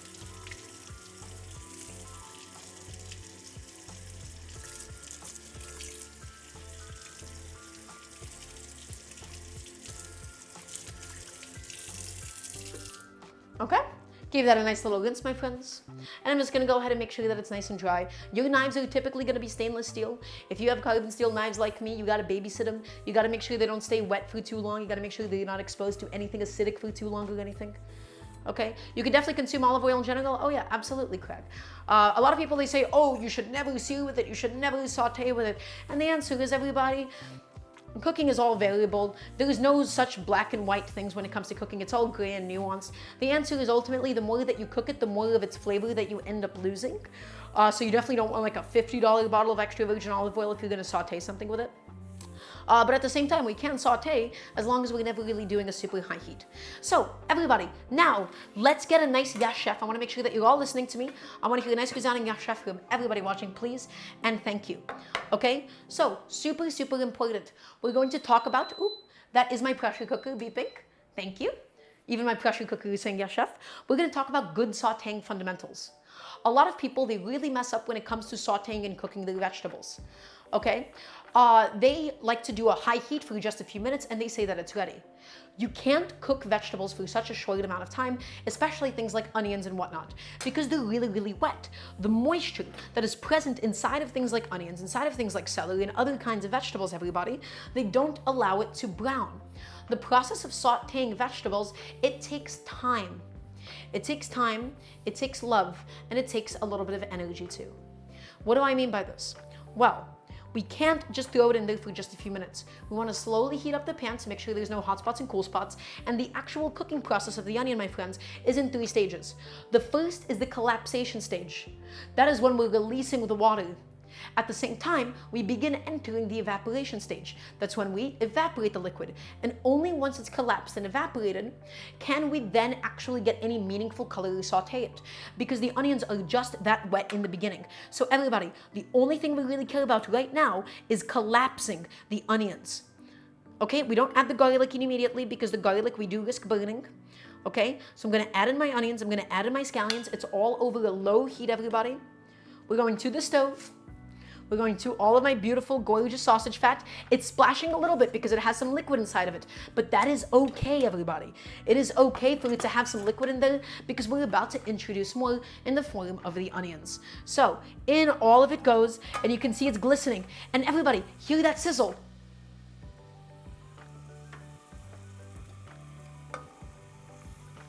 It's a gentle sizzle. It's a gentle sizzle, but it will disappear soon. Once that sizzling has stopped, that's how you know you've entered the collapsation stage, my friends. Okay? So once again, this sizzling dies down. It's not because your pan wasn't hot enough. You're going to hear it die down because the onion is literally releasing liquid and it needs time to get rid of it all. So listen, it's sizzling now. We're going to add some salt and you're about to hear the sound of it change. Okay? Add in some salt to help facilitate the cooking, to season it, and to pull out some of the excess liquid. Give it a stir one more time. Stop it. And now it is becoming a psh sound. It's no longer a higher pitched sizzle. It's not a pss, but it's more of a psh. That is how you know it's not frying. That's how you know it's boiling in its own liquid, my friends. Listen to how the sound changed. It's more lower pitched, right? It's not as high end as before. So really, really important, and I'm here to show you how to understand these different phases and these different parts of the cooking process.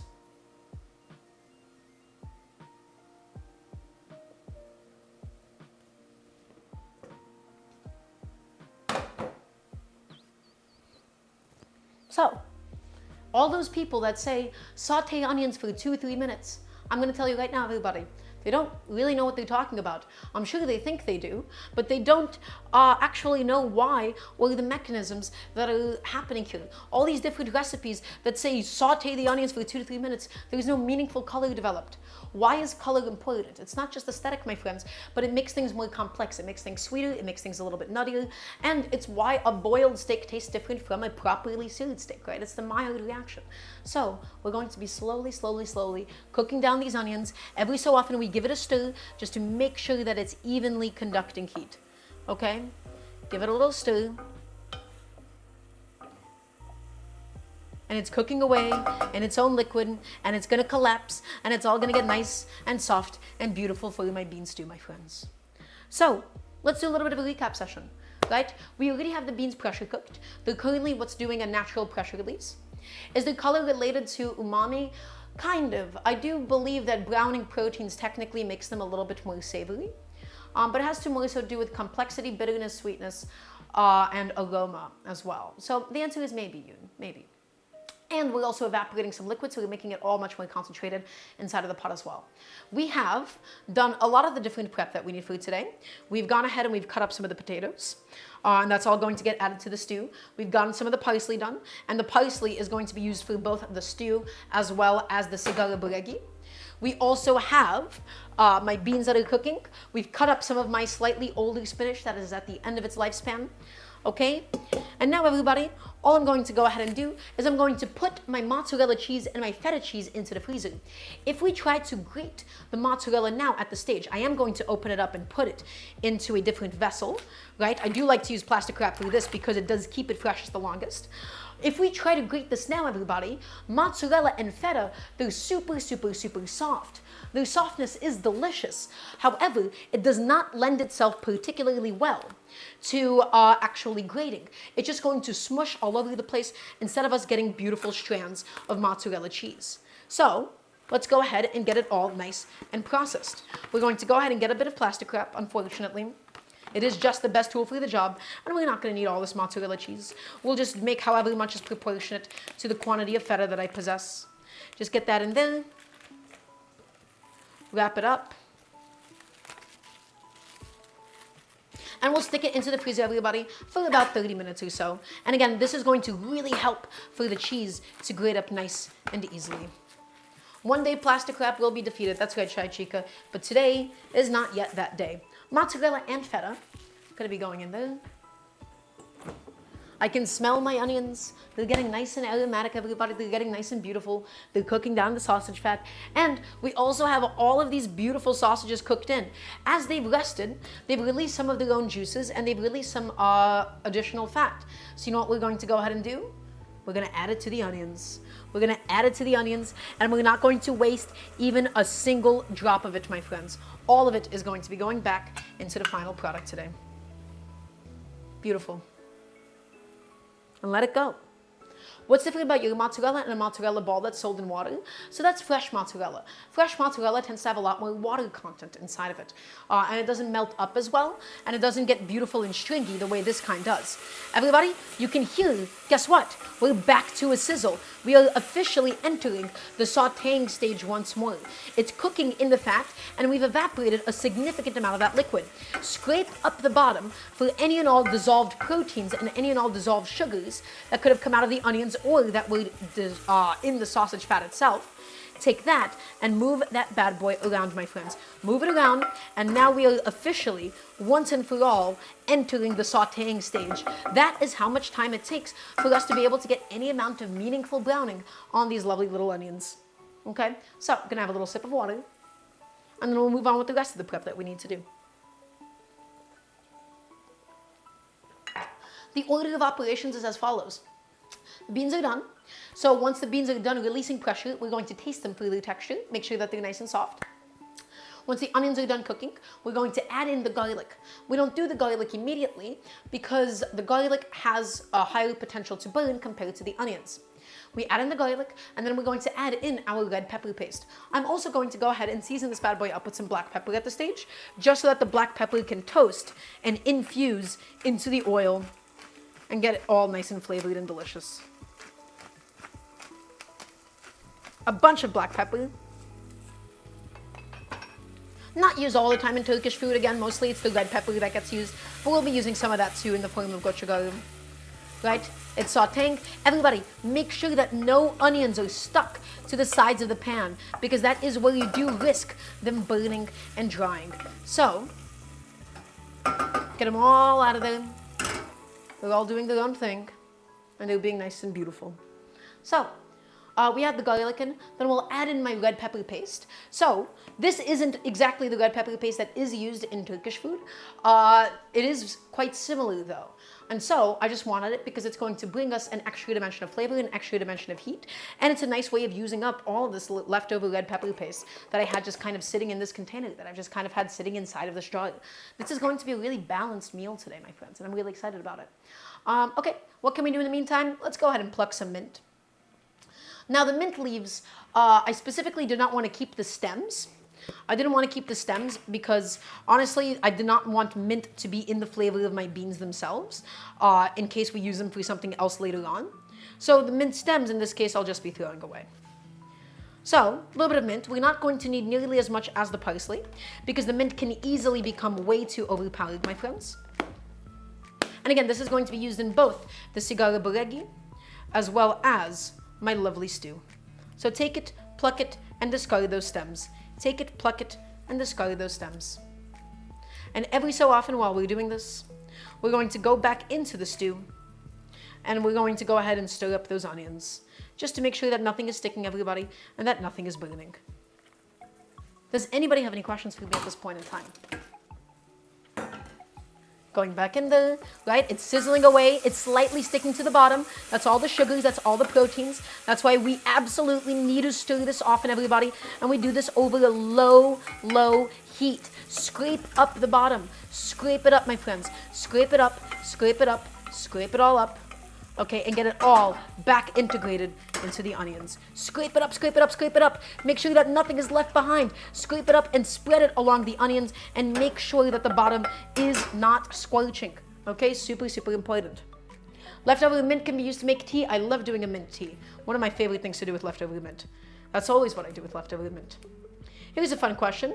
Why does the stereotype of white people and unable to hand spice exist? So, really good question. There is a lot of geography involved with this.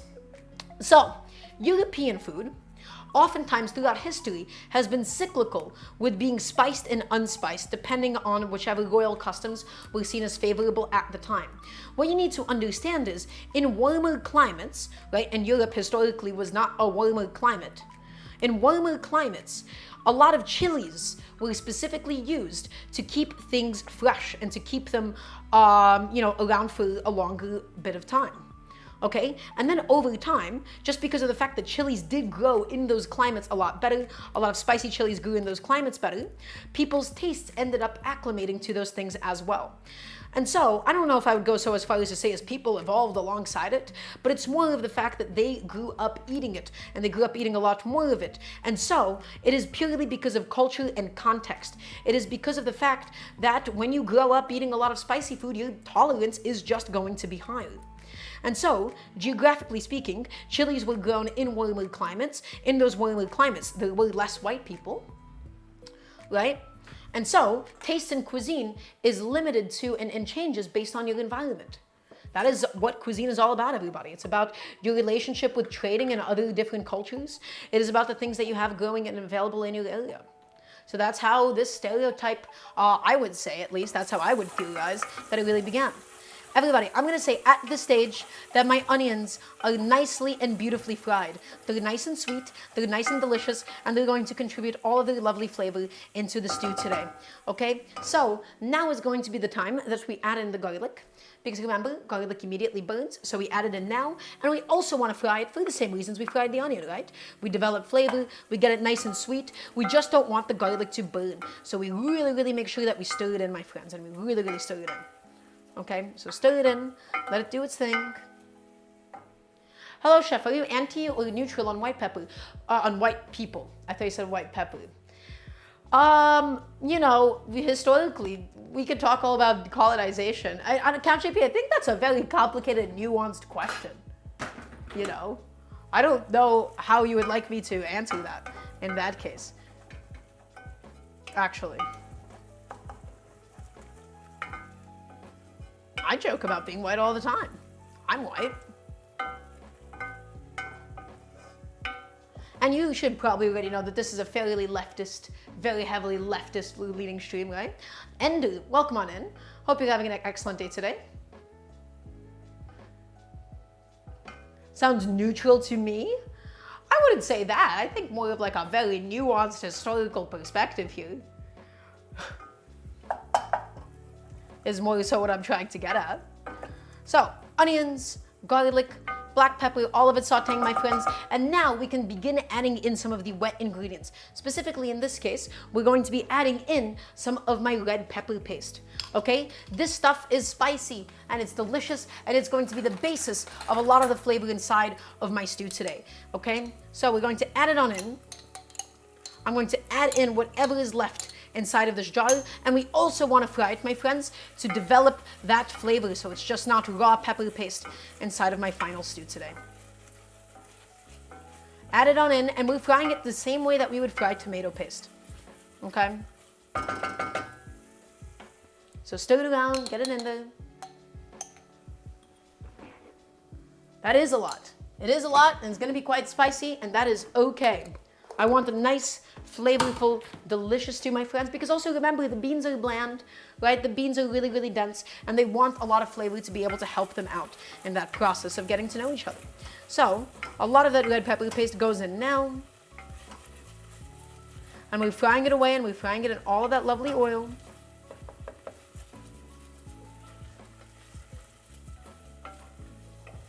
Okay? That's doing its thing. And so the only thing I'm going to do now, my friends, now that we've fried the red pepper paste, we're going to add in a little bit of liquid to stop the frying and to stop the burning. Right, so technically this would be called deglazing, but I'm doing this right now so that I can go ahead and get my beans inside of the pot. So water goes in now, and because we've added the water, this is the opportunity to dissolve any and all stuck bits around the sides and back into the food, my friends. That is where all the flavor is. That would be called fond. All of the stuck proteins, all the stuck sugars, you want to dissolve it back into the water. It evaporated. When the water initially evaporated, it left behind all of those little tiny solids. So let's get them all back in. Let's get it all back inside of the pot. And now I'm going to release the pressure on my pressure cooker, and we're going to add in the beans.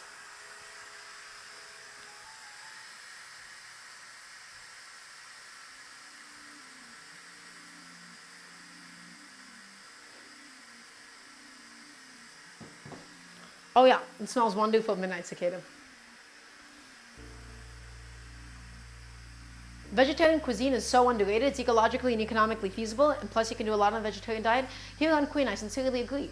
I don't really want to be vegetarian strictly, but I just want to significantly decrease the amount of meat that I'm consuming for both, you know, of course, the cost and the ecological reasons, you know, to consider. Right? And I want to be able to show off all the different amazing protein sources in the forms of things like legumes. After all, had to adjust the focus on my camera really quickly, everybody. So just 1 second while I get that done. It's cooking away, it's stewing away, we're moving it around. We got this lovely red pepper paste inside, my friends. It's full of garlic, it's full of onions, it's full of scallions. Okay, and now my pressure cooker is just about done releasing its pressure. And we're going to go ahead and get it added in. And it'll be perfect, and it'll be delicious, and we'll stew in the potatoes, we'll finish it with the parsley, we'll finish it with the lemon juice, and we're gonna finish it with some mint as well. So, pressure cooker has officially finished. It's released all of its pressure, my friends, and inside of this lovely pot are all of my beans. So, let's kill the heat for just a second, because I'm going to go ahead and move this bad boy aside. I'm going to reveal to you what is basically just a pot of beans, my friends. This is a pot of beans. It is super, super simple. The only thing that we're really looking out for is to make sure that my beans are nice and soft and they're nice and cooked through at this stage. So, let's go ahead and grab a few. Let's grab a few. Let's see that they're cooked to our liking. And I can already tell you, my friends, they are perfect. They're going to be creamy and delicious inside of my stew today. Let's grab one and give it a little taste. Come on. That is a hot bean out of the pressure cooker. Yep. Everybody. White beans, so creamy in their texture.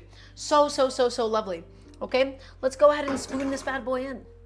We're going to do this bean liquid and all. Everybody, because as the bean liquid cooks down, it's going to give everything a really beautiful viscosity. Okay, so we really want to be careful to add some of that stuff in. And the bean liquid, as opposed to canned beans, so much more delicious, so much more flavorful, and it doesn't have that unpleasant canned bean taste that they're notorious for in my mind. I can easily pick out that unpleasant canned bean liquid, okay? But in this bad boy, we're not gonna have any of that, my friends. So all of that goes in alongside some of that liquid. Also, thank you so much, Valkaz, for the Prime sub. Thank you, thank you. We're adding it inside. And then we're gonna let it stew, and we're gonna let it cook down, and we're going to evaporate some of that lovely liquid, and it's going to be delicious, my friends. So, one last ladle of beans. Actually, yeah, one last little ladle of beans and bean liquid.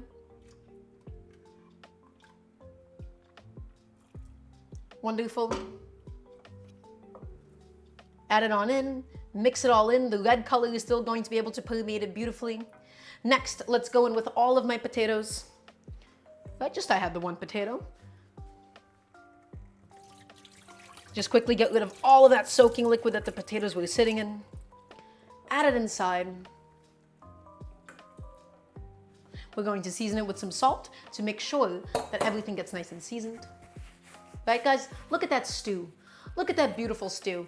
So simple, isn't it? So easy, and yet it's going to be so flavorful by the end of it. So, salt goes in. Remember, your beans bland, your potatoes bland. You need to be able to compensate with a good amount of seasoning, and it needs to cook with the seasoning so that it's able to properly penetrate everything. So, adding the salt, going ahead, putting this bad boy onto the heat. Hello? Can we please ignite? Why are you not igniting? Is it because you're wet? There you go. Thank you. Add it on in, ignite it, and then I'm just going to go ahead and scrape around those sides to make sure that there is nothing else stuck to the bottom of the pot or anything. And this is going to be the beginnings of a beautiful bean stew, my friends. We bring it up to a boil, drop it to a simmer, and evaporate enough of it. So the only other addition, again, traditionally you would use Aleppo pepper. In my case, I'm going to be doing some red pepper powder that is gochugaru. Korean red pepper powder, because it's all interchangeable. Chef, since you've started this, what is your favorite dish you've streamed making so far?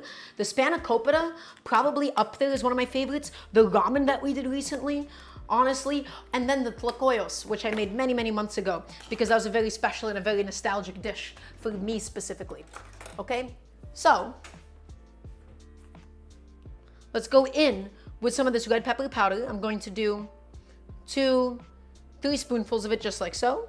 And we may need to add more in. We may need to have added less in. I don't know. But it'll still be delicious. And this is going to give everything a nice, delicious chili flavor. Add in that fruity aroma. It'll be perfect. So it's all inside. And we're not cooking it with the sausages yet. We're going to add the sausages at the end so that they don't get dry. We're not adding the spinach yet so that we don't lose all of its vibrancy. We're just going to add the spinach at the end. We're just going to add the fresh herbs towards the end. Okay, so everybody, that's the stew. It's going. It needs to cook down. It's gonna be nice and delicious. Now we just gotta go ahead and give it a little bit of time. Now that we have said time, let's go ahead and get rid of some of the things that we know we don't need anymore, right? Let's go ahead and put away some of the spices. I'm pretty sure I don't want any more red pepper powder inside of this dish today, so I can do away with that. Let's put things away. Let's clean them up, my friends. Because remember, when you cook at home, you clean as you go, and that's it. It's so important. It is the most important concept that I can teach you.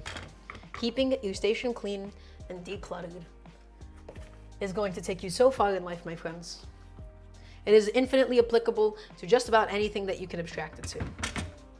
Right? So we're adding we're simmering, we're bubbling away. We need to accomplish two things. We need to cook the potatoes and we need to evaporate some of this bean liquid, my friends. So we drop it to a simmer because if we keep it at a boil, we're gonna squelch some of the proteins that rise up to the sides and we're going to overcook the outside of the potato and it's all going to turn into mush. And that is not what we want to achieve. We're not even doing this based in a stock and it's still gonna be delicious. So everybody, now, I think we can soon begin doing the prep for the Sigara Boregi, which I'm going to be really, really excited for. It's my first time doing a Sigara Boregi, after all, and so we'll just have to see how that ends up going. Okay, I'm going to go ahead and quickly get a couple of bowls ready that I'm going to need. We're going to get a bowl ready for my filling, for said Sigara Boregi. So I'm going to use my potato bowl, once again, just in the interest of using up some of the things that I already have, just laying around, without needing to use additional equipment, without needing to use additional dishes. But everybody, I think that stew is looking quite delicious at the moment. Wouldn't you say so? I would say so. Okay, so everybody, here's what needs to happen.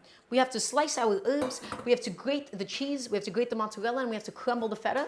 And then we're going to need to roll everything up into the Sigara Boregi. And the way that I'm envisioning it in my mind is I would like to do this in the convection oven. I would like to do this in, you would call that an air fryer, but in my case, a convection oven, because I don't like frying things at home. It uses up a lot of oil and it can be a little bit messy. What does it smell like? Good question.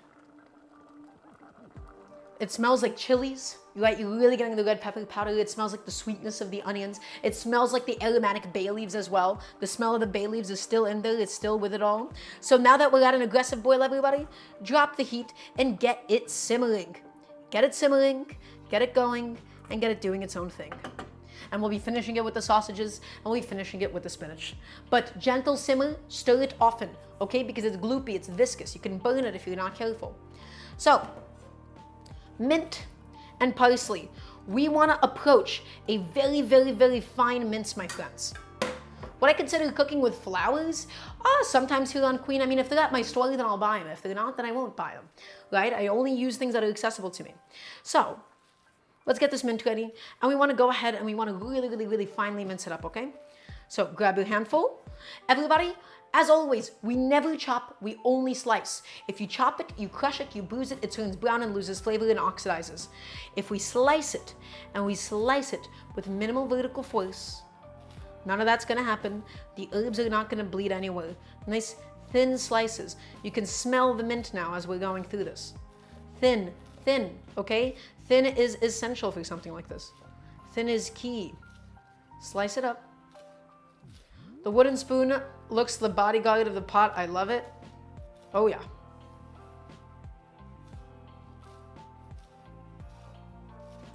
Slice it up nice and thin.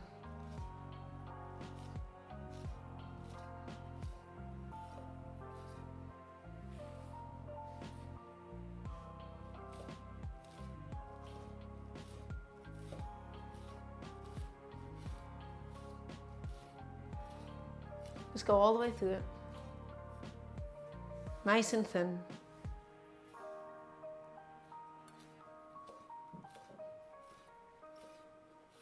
Because everybody, we don't want massive chunks of mint.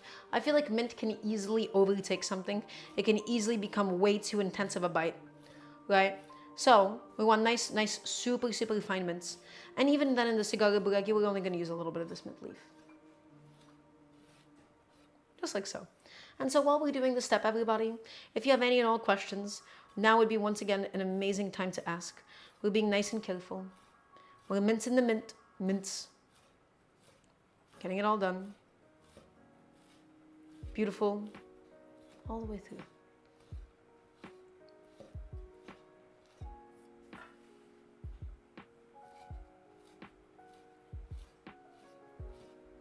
Get all those big leaves. Get them out of here. Fast breakfast ideas? Oh, for me, for a breakfast, I mean, I'm really simple. Couple of fried eggs for a fast breakfast. I usually like to have a little bit of fiber with it, so something like an avocado or some greens. Right, that's always really, really nice. But I don't really eat breakfast. My first meal of the day is at 2 p.m. I eat every day at 2 p.m. and at 8 p.m. I eat 2 meals and try to minimize my snacking. And so all I really do is I eat my leftovers. I eat my leftovers for my lunches and stuff. So as far as fast breakfast ideas, honestly, you know, I feel like you can't really beat eggs sometimes. So different dishes have different colors to them. Is there a combo that you like in particular? Oh, amazing question. Honestly, Noidroid, this specific combo of red and white, I think is absolutely stunning. So going back in, stirring it around, I think red and white without it turning orange, but anything red and black, anything red and white, honestly. So I love the aesthetic appeal of something like a salsa. I just love the contrast. I love anything with really, really nice, big, aggressive contrast and big saturated colors to it.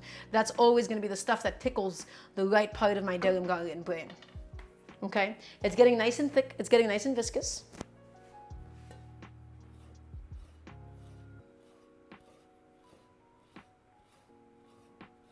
Oh, you absolutely can beat eggs sometimes. That's right, Godzillas.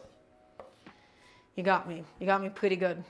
Okay, so everybody, for the Sigara Boregi, again, only want a very, very small amount of this mint. Too much of it and it will easily become overpowering. And in fact, this will be used for the stew itself. This mint leaf, I'm going to crush even more finely. Not crush, excuse me. I'm just going to slice it even more finely, in my case. Just again, so that we have no massive chunks. Lovely, beautiful. And let's get that thrown into my bowl where we're going to make the filling. Next, parsley leaves. Same exact idea, same exact principle, although in my mind, less offensive as the mint if we add too much of it accidentally. Okay, we're going to grab all of our mint leaves and we're going to roll it up in our hand. Chef, when do you use raw onions? The answer is when you want raw onions together, right? So specifically something like a salad, right? Or if I'm like garnishing like a grilled piece of meat, raw red onions. Everybody, thin, beautiful slices. Don't crush it, don't chop it.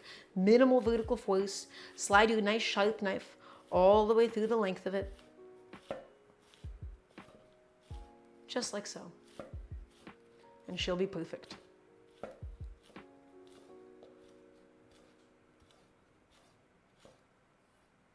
And give that a little rotation. And we're doing the same exact thing to it. We're playing a violin, not drums. Absolutely, Shai Chica, you got it. That's an excellent way to put it. Rotate it. And keep it all going.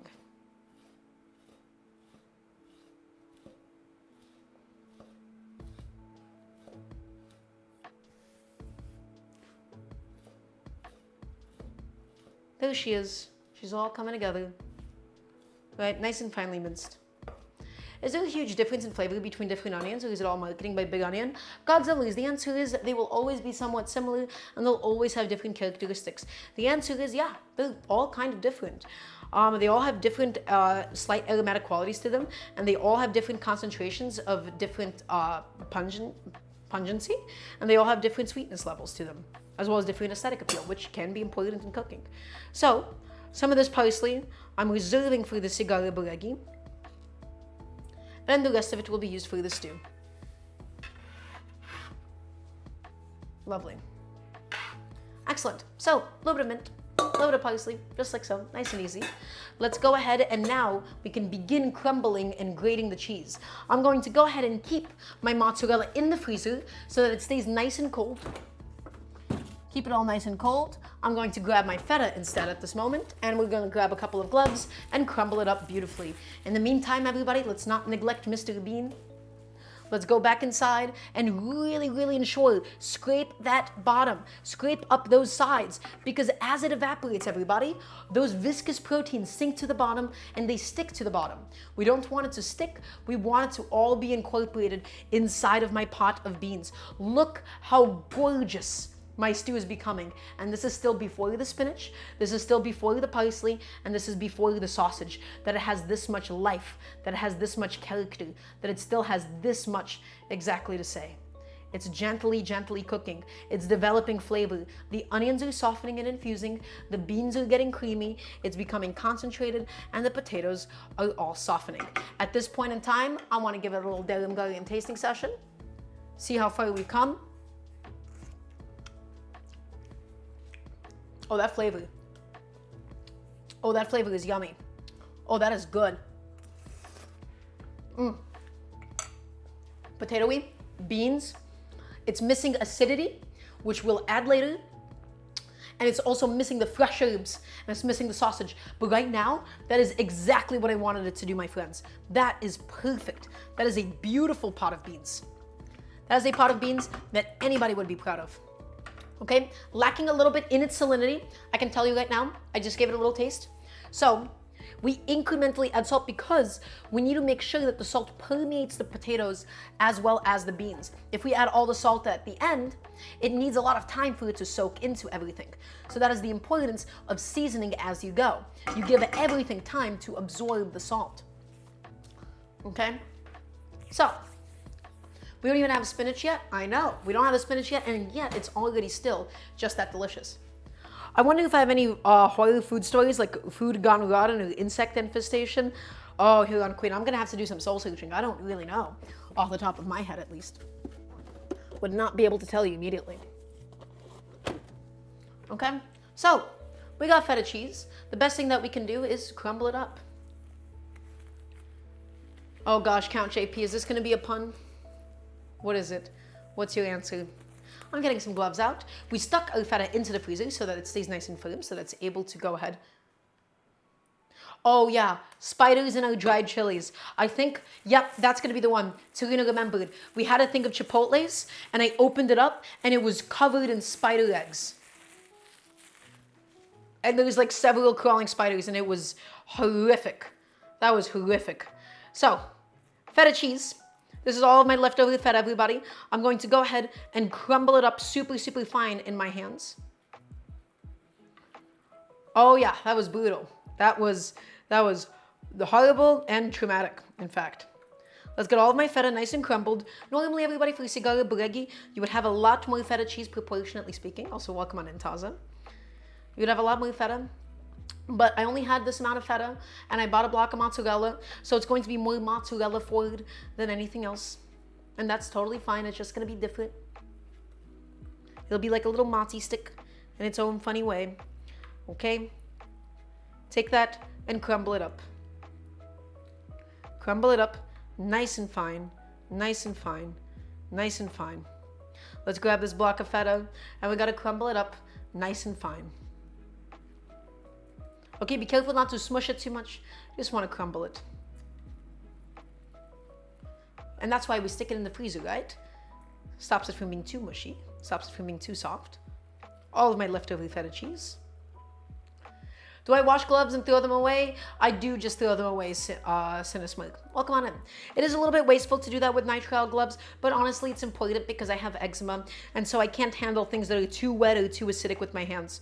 You know, for medical reasons, actually, in my case. So unfortunately, I do throw them away each time. Getting in there and crumbling up my feta. Okay, beautiful. Last little block of feta cheese. I could have probably grated this and have gotten my feta crumbles a lot easier, honestly, in a little bit of a less messy way.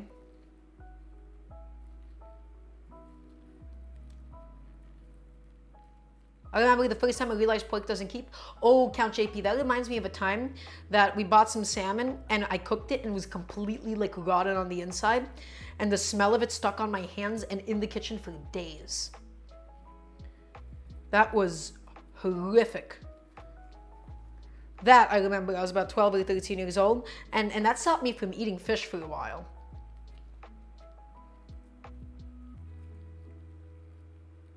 Okay, so there you go. That's all of my feta cheese, nice and crumbled. Gonna go ahead and get rid of my gloves now. I'm going back to my bean stew. Again, it can burn, it can stick. Scrape those sides down, my friends. Scrape it all down. Scrape it down. Beautiful. That is a gorgeous pot of stew. I'm very happy about how that's going. Okay, let's go get my mozzarella cheese that's been sitting in my freezer. It's been getting nice and firm, nice and cold. And we're gonna grab a cheese grater, and you already know what we're going to do. The answer is grate it up. That looks like good feta. It is panic stasis. It is some excellent feta, I will say.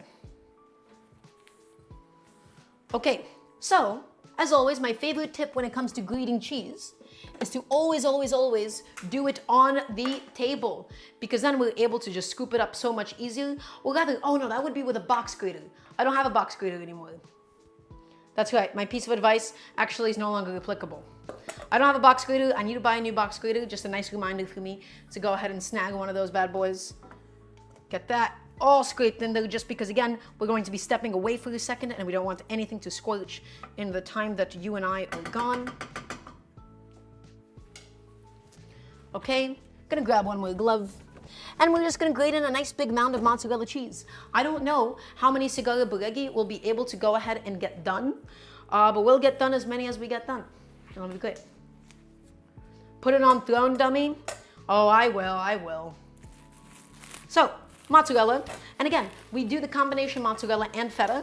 The feta by itself won't melt up really nicely, and so you need a nice, good, stretchy melting cheese. Something like cheddar, I think, would also be, quite frankly, an excellent addition, even if it's not super traditional. And mozzarella, every culture has its own form of a cheese similar to mozzarella, right? So even though, oh, Daramgar, this is an Italian cheese, everybody has a white melting cheese like mozzarella, every single cuisine. Oaxacan cheese, for instance, is almost identical to mozzarella, aside from the fact that it's a lot lower in its moisture content. So, shredding it up, getting it all in there, getting a nice beautiful mound of mozzarella, not really measuring how much I'm using, just grating some in there. Okay, I think that's going to be plenty, because we don't want it to completely overtake every single other ingredient that we have. I'm going to wrap it up and throw it back into my fridge. Oaxacan cheese is excellent, isn't it? We're going to need a little bit of salt because the mozzarella is a lot blander than the feta. If this was just feta, this would of course have enough salinity to last a lifetime. And so I wanted to see, can we actually get meaningful, Sigara Boregi done inside of a convection oven, done inside of my little toaster oven? We'll find out. Today is going to be the day. And if not, then, and we decide frying is going to be the ideal method, then so be it. Salt. The chef ever wear an apron? I do not, Serena. I do not like aprons. Don't like them. Don't love them. Never really got them. I just always felt clunky in them. There you go. Salt. Pepper goes in. And we're just going to go ahead and mix this bad boy up. We're going to mix in the feta. We're going to mix in the herbs. We're going to mix in the mozzarella. And we're going to mix in the seasoning. And this is our stuffing for Sigara Boregi. Although I might have added way too much mozzarella cheese. We'll make it do somehow, I'm sure. You can see, guys, look how beautiful my shreds of mozzarella are. That was only possible because of the fact that we froze the mozzarella for about 30 minutes before we did it inside, right? How many times have you tried to grate mozzarella and you never ended up getting beautiful, perfect shreds, right? You didn't freeze it long enough. That's why.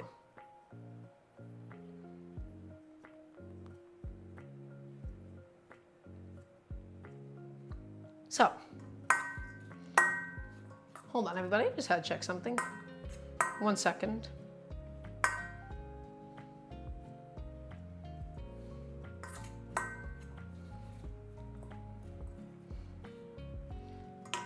Sorry.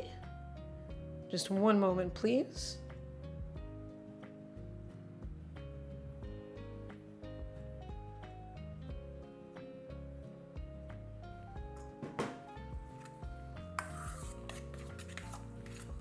Okay. That's all done. That's gonna be my filling food today. I'm gonna get rid of my grater. Oh. And now, everybody, we need to begin making my station. We need to begin making the station for my phyllo dough.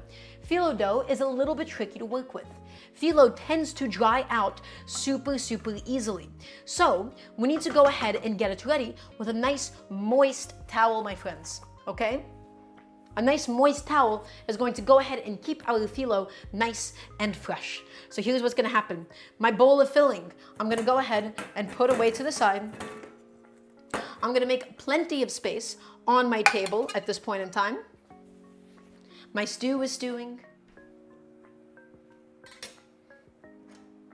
Get rid of my phyllo for a moment. Let's get rid of all of my towels. Okay, I'm just going to go ahead and scrape up anything that's stuck here. It reminds you of crab meat salad. I guess it looks similar here on Queen. Okay, so here's what we need to go ahead and do. We're going to grab a nice big sheet tray. Nice and big, all set, all ready to go for today, everybody. And remember, the moist towel is the key to this. This is what keeps it really flexible. Okay, nice big sheet tray, all set, all ready to go. We're going to go ahead and get my towel nice and wet. We're going to get it nice and damp, right? Saturated with water. Press it out. Nice clean kitchen towel for this. You don't want to use the dirty one that you've been using to wipe up messes, guys. Get a nice clean kitchen towel. Wringing it dry, okay? Making sure that it can fit the length, right? A couple of weird bits on it. There we go, goodbye. Right? It's big enough, beautiful. That's exactly what we needed. Next, let's go ahead and unroll all of my phyllo dough onto the sheet tray.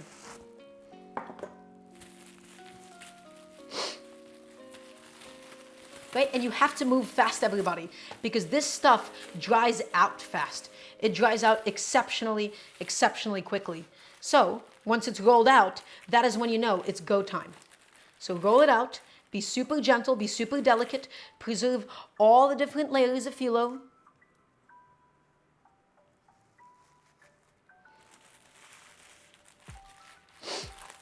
There you go. Perfect, excellent, amazing. And then everybody cover it up with a nice damp towel, just like this. Cover it up and make sure that none of those edges are sticking out. Okay, so I will now need to go ahead and move him to the side. We need to go ahead and continue making our station. So right now, here's what needs to happen. I'm going to preheat my oven. I'm going to decide, let's try this at 375 degrees with convection. Again, I'm completely freestyling this. This is my first time making Sigara Boregi. In fact, I'm going to do a little bit hotter. Let's do 400 degrees. First time doing it. I want to try my convection oven method and see how well it ends up working out for us. I'm going to go ahead and grab my other little sheet tray.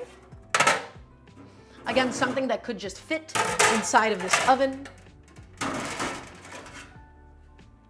And I'm going to go ahead and line the bottom of it with some foil. The wire rack is going to help make sure that all of the air is able to circulate around the phyllo dough properly and get it all nice and crispy.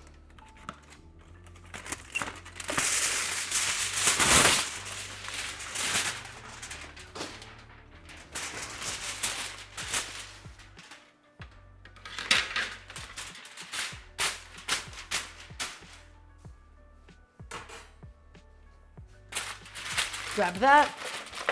Wonderful. We're just getting all of our stations ready, everybody. All of it set. All of it ready to go. And now we can go ahead and put this on. And the foil just helps to make cleanup a little bit easier.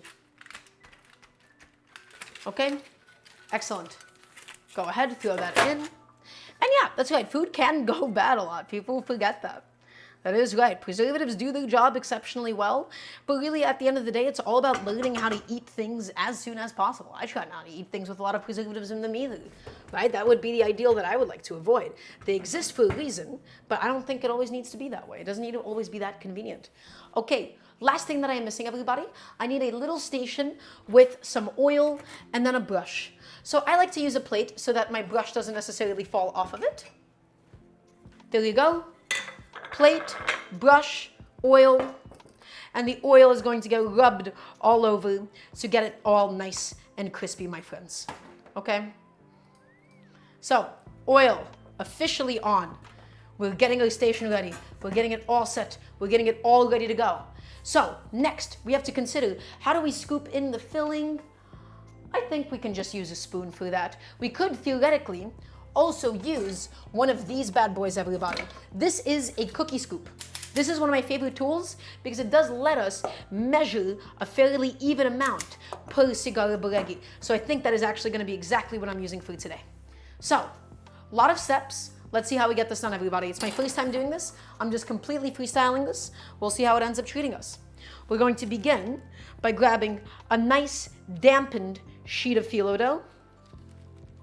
And it seems to have somewhat stuck inside of there. I think my towel might be a little too damp at the moment. Let's see if I can peel it away easily. And the answer is it kind of tore up a little bit. So that's okay. It's not the same, quality of phyllo dough that it was before. It tore up a little bit. So let's lay it down now. Let's see. You know what? I think this one I'm not going to be able to use. I might need to go ahead and just grab a fresh one all together. Let's grab a fresh one. Let's try to gently peel it away this time. That one, it got too torn up, my friends. It got too torn up and it was just no longer suitable for us. Oh no, my phyllo is all stuck together at the moment. It is sticking to itself and it's sticking to the paper. That's not great. Let's see what happens if I try to grab some from this layer. I have a little bit of a fresher batch that is sitting just below it. Okay, this one seems to be more than okay, everybody. That one is perfect. This one's all set, ready to go. Move fast, take it, cover it back up with the plastic, and cover it back up with the towel to stop those layers from drying yesterday. Okay? That batch of phyllo dough that we have, it's a little bit too far gone. That is okay. That happens to us sometimes.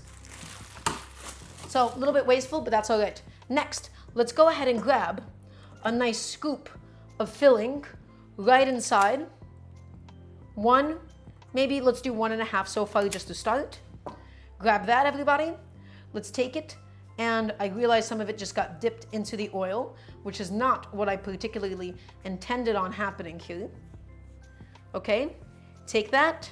I think I should have made it longer. And now we're just going to roll this like a burrito, really, really nice and tight. Roll it up tight, roll it up tight, roll it up tight. So that would be like what one Sigara Boregi looks like. So I can already tell you right now, I don't think I had enough filling relative to this amount, but that's okay. We're going to go ahead and grab it and we're going to glaze it up with some oil. Everybody, it's my first time doing this, so again, please forgive me. I'm new to this as well. I'm going to glaze this up with a generous amount of oil. And I think I should have wrapped it up a little bit tighter, is what should have happened last time, because right now he is opening up a little bit. So I'm going to go ahead and put him on that side down, just like so. So what have we learned, everybody? We got to wrap it tighter, right? That's going to be one thing that we've learned so far. We need to wrap it tighter, and we got to move a little bit quicker, and we should probably create a little bit more space for ourselves. It's my first one, so a little bit of patience goes a super, super long way. I'm going back in and I'm stirring my beans just to stop them from squelching, stop them from burning at this juncture. Okay, let's try to do the next one. I did not have enough space last time. I'm going to move my plate over. Okay, let's try the next one, everybody. We're going to grab a sheet of phyllo dough.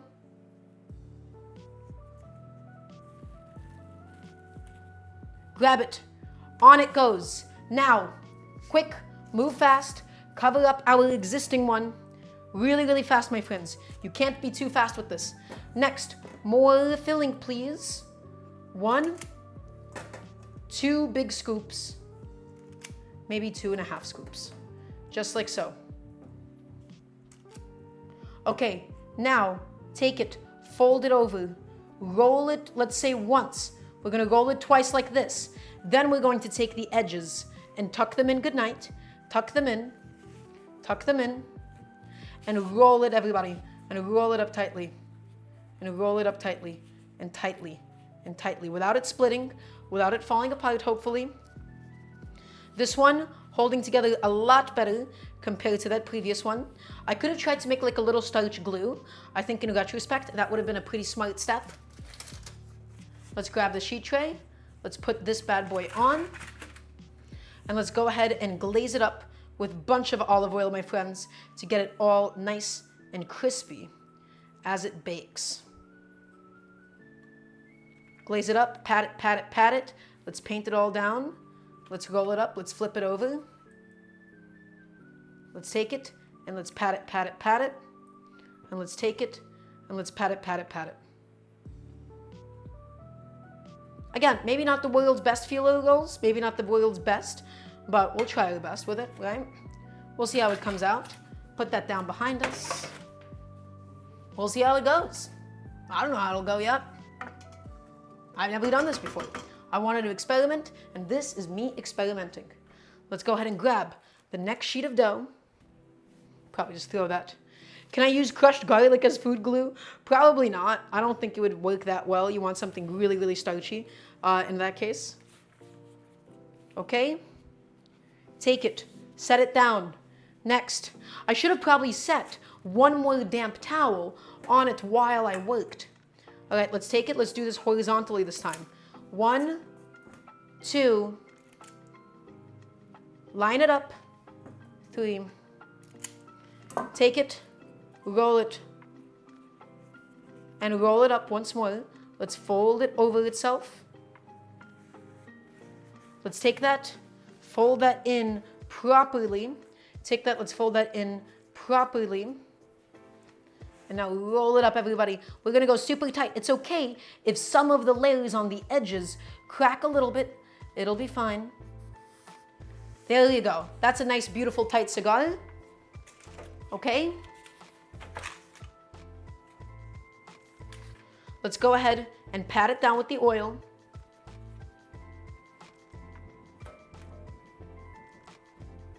Pat it all the way down. Pat it down. We want it generously glazed up. Generously glazed up. Generously glazed. This is taking up a good amount of time. More than I thought it would. Okay? I think I could have been much more aggressive with the amount of oil that I was using. But everybody, I think this is now beginning to finally come together a little bit. Okay? Going back to my beans. Stirring them up. The bean might be getting too thick. We can always add in more water.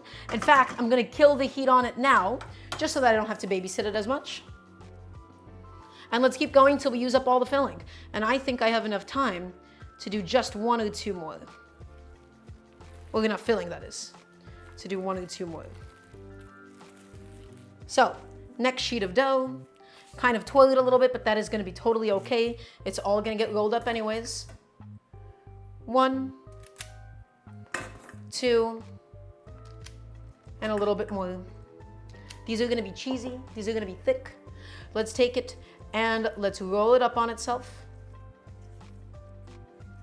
And let's roll it up, and let's get it really, really nice and tight. And then we take it and we fold it once more. And we fold it. Excellent. Take it, roll it up, roll it up, roll it up. Lovely.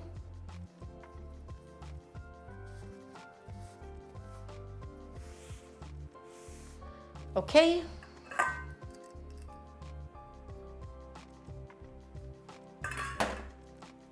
Grab that.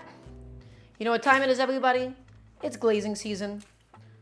Let's go ahead and glaze that with a bunch of extra virgin olive oil.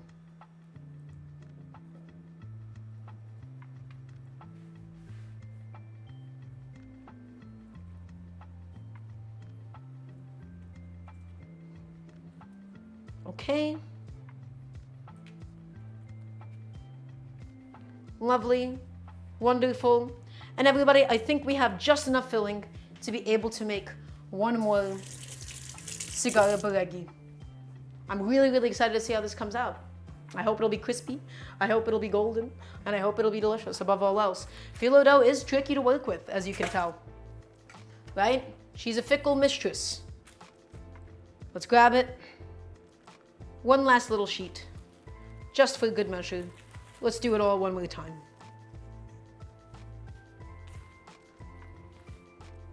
And cover it up. Come on, bad boy. Stop it. Whatever you're doing right now, I want you to stop. Thank you. 1, 2. Oh, everybody, this is going to be a huge one. We'll see how it holds up to this much filling. I don't think it's going to be able to hold this much filling at all. But that's what we're doing. We're experimenting. We're experimenting, and I'm doing this for the first time because I just really, above all else, wanted to see how it goes. It's Kia. Thank you so much for the raid. I really, really appreciate it. Hope you're having an amazing stream. Hope you're having a beautiful day today. Let's roll it up. Nice and tight, but we really don't want to crack those layers as we roll it anymore. Excellent. So, back to this. Final one. Oh.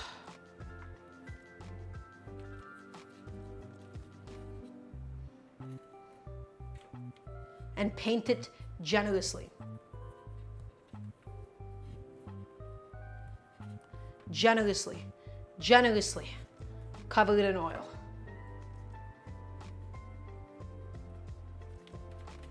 Okay, everybody, guess what?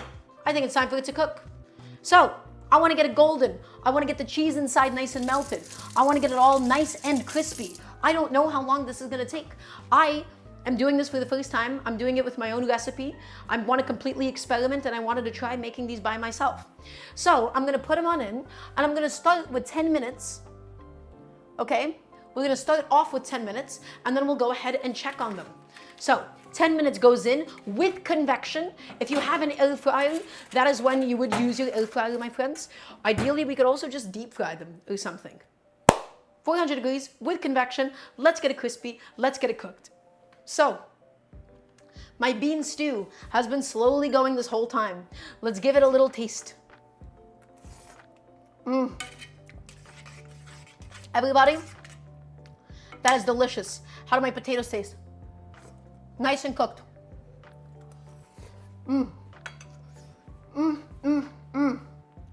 Everybody, that bean stew so far is incredible. Before we finish the stew, let's make some space. I'm gonna go ahead and put a few things away really quickly. I'm gonna get rid of my olive oil. I'm gonna get rid of my brush. We clean as we go, always and forever, my friends. So I think I've cooked the white beans so much that they turned into mush. Not exactly what I intended, but hey, that happens to the best of us sometimes, right? Food doesn't always exactly go the way we want it to, but that's all right as well, because it's still gonna be delicious, and it's still gonna be a beautiful stew. So, let's get my phyllo dough put away.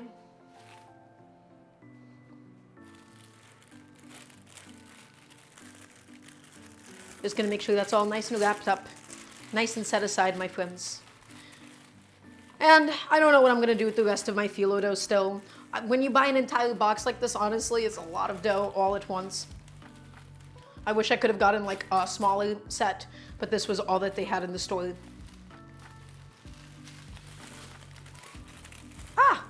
My dough, it's falling all over the place. Come on you go. Plastic wrap on. Plastic wrap activate. Thank you. And I'm gonna get it boxed and put away. I like mushy beans too, Godzellies. You and I, we're absolutely aligned in that regard.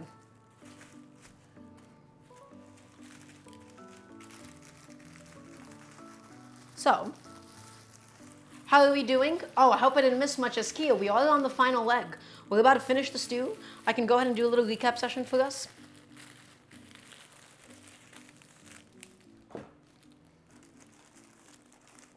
But everybody, just one more moment.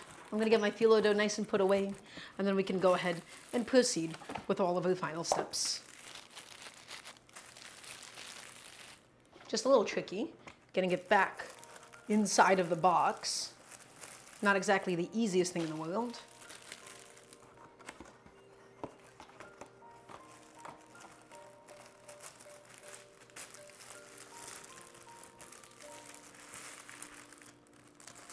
Okay, that is all slotted. That is all put away. I'm gonna go ahead and throw that into my fridge, everybody, for safekeeping.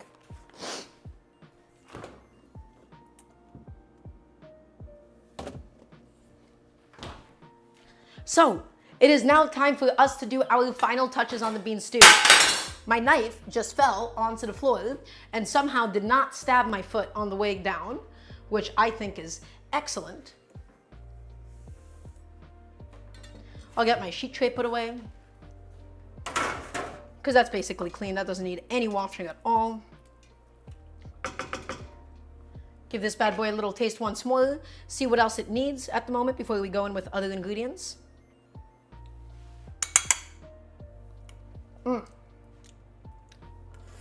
Oh yeah, all that it's missing at this stage, everybody, it's missing a little bit of acidity. And it's missing that sausage, of course, and it's missing that spinach. So, more salt goes in now. Still needs it. It still needs it. It's a hungry boy. How is my, ooh, everybody, my Sigara Boregi, they look a little crispy already. We didn't add them in all that long ago. Let's go ahead and get the heat turned back on. Let's get it turned back on. And let's go in with all of my spinach. All of my lovely spinach. All of it goes in. All of it in. It's all gonna wilt down and it's all going to cook. And it's all gonna get nice and soft and delicious. So all of my gorgeous spinach. And let's mix it in into my hot bean stew.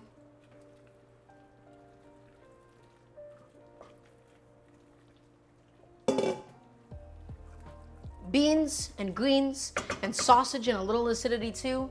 Oh, it's all gonna go such a long way, my friends. So, let's get those sausages all sliced up. Back to this. My sausages have rested. They're all set. They're all ready to go for today. Grab them, set them, slice them. I'm gonna do nice little discs. Just like so. Not too thin, not too thick. And honestly, everybody, I'm not going to incorporate all of the sausages inside. I think it'll be too sausage heavy. I've realized with this amount of stew, I think 2 is gonna be plenty. They're perfectly cooked, they're nice and juicy still. That's a good sausage. Maybe 1 more, but I think 4 would overpower all of it.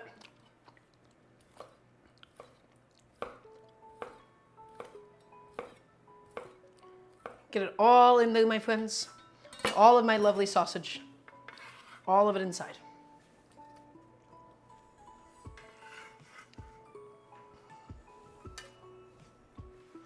Excellent. 2 more components left, my friends. Lemon juice and my fresh herbs, of course. But not before we mix it all in. And we gotta also, of course, inspect my beautiful Sigara Boregi. And see how they're all coming along too. Oh, everybody, they look quite crispy at this stage, I have to say. They look quite crispy, they look quite delicious. Let's stir it in. Stir it all in. Stir it in. And now I want to show you what they look like. So to the stove we go. Just slowly being heated up enough to get it all back up to temperature, to heat the sausages back up. Everybody, I gotta say, this does not look half bad. At this point in time, my Sigara Boregi. Oh yeah, that's not bad at all. We're gonna leave it on this side for a little bit longer, and then I'm gonna go back in there and flip them all over, okay? But first, I'm gonna give my sheet tray a nice little rotation, just to make sure it's all cooking up nice and evenly. Even with convection, I like to give it a little rotate. Oh, okay. My spinach is softening. My sausage is heating back on through, my friends. Last touches. My mint and my parsley. I'm going to add all of my parsley. I'm not going to add too much of my mint, just in case. Parsley, mint, goes in now. Next, lemon juice. I'm going to grab my citrus juicer. My little citrus press. Take it, squeeze it, juice it. In it goes. We start off with half a lemon of juice. And then we can always add more, but we can't take any away.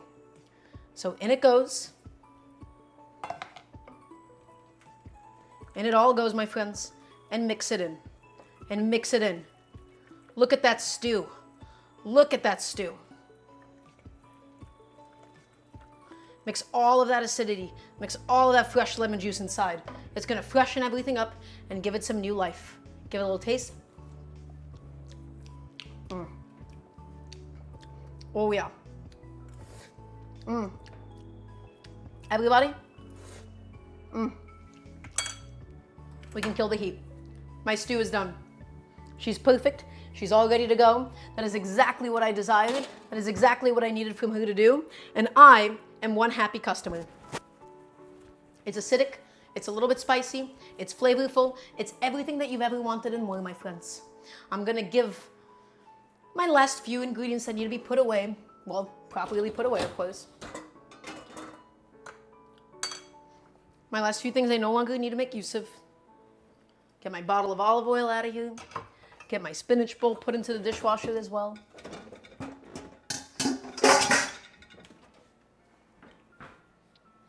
A side of couscous. Oh yeah, that would be perfect. Or just some rice. Either or would be pretty amazing, kid.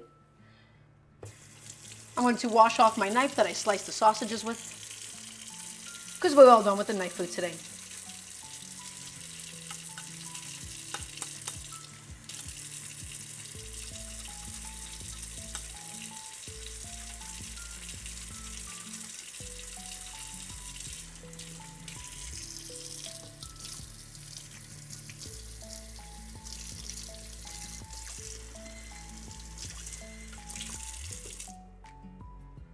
My oven is done. My oven is complete. And we'll go ahead and get back in. We'll see how crispy it is. We'll see if the Sigara Boregi are ready for us or not. And hopefully these oven fried ones, right, my convection oven cooked ones, will be as okay as deep fried ones. That's a lot of what I wanted to test out today. Ugh. So, I'm gonna move that to the side. We're gonna go ahead and open up the oven, and we're gonna get these bad boys, and we're just gonna see how they're doing. Oh yeah, everybody, that is a very nice, crispy Sigara Boregi. But the real test is it actually that crispy on the other side too? Is it as crispy? And the answer is not quite. So I'm gonna flip it over. We're gonna flip them all over, and we're going to give them that same love and affection on that other side as well, my friends. Some of them are splitting a little bit. That's totally okay. Move it over, and oh, hello, and move it over. There she is. Let's get that side crispy too, everybody. Let's get it crispy, and let's get it cooking. It's almost done, isn't it? Move it aside, and throw it back on in until we have enough color developed. Honestly, everybody, if the convection oven works that well, I'm impressed. So, my stew's done. Look at that beautiful pot. She is gorgeous in all of her majesty. Oh, hello. I did not mean to splash that across my kitchen. I can go ahead and get that put away. And we can even plate it up into a little bowl for us.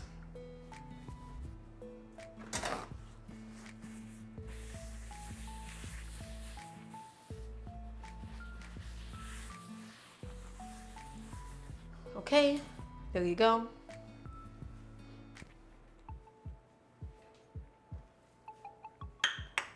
Get a nice little bowl of my stew. Well, a big bowl, actually. It's a dense stew. You don't want too much of it. It's full of beans. It's full of potatoes. The other side is getting crispy. It's getting cooked. Everybody, it'll be done in no time. Oh, yes. Gorgeous stew. Oh, hello. Please don't do that again. Thank you. There she is. Well, that's a bowl of stew.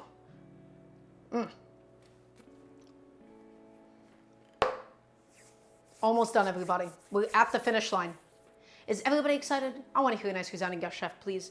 And thank you.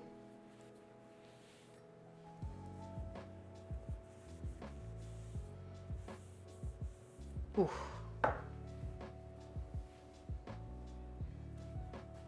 How are we doing? Oh, everybody, the cheese is coming out of one of them. It looks wonderful. It's melting and it's oozing away. We're gonna give that 2 more minutes and then we'll go ahead and we'll pull it out and we'll enjoy it. And we'll enjoy it once and for all. And it'll be crispy, it'll be warm, it'll be cheesy, it'll be melty, and it will be delicious above all else. So, because one of them burst and one of them the cheese is already coming out, I do feel inclined to take it out sooner than I would like. But honestly, we can give it a few more minutes. Right? Let's give it as much time as we think we can push it. It's my first time doing it. I'm experimenting. I'm not using a recipe. I normally reference somebody else. Right now, I'm just going purely off of my own culinary fundamentals. And I think that's a totally good way to cook too. Because my goal is to be able to understand phyllo dough.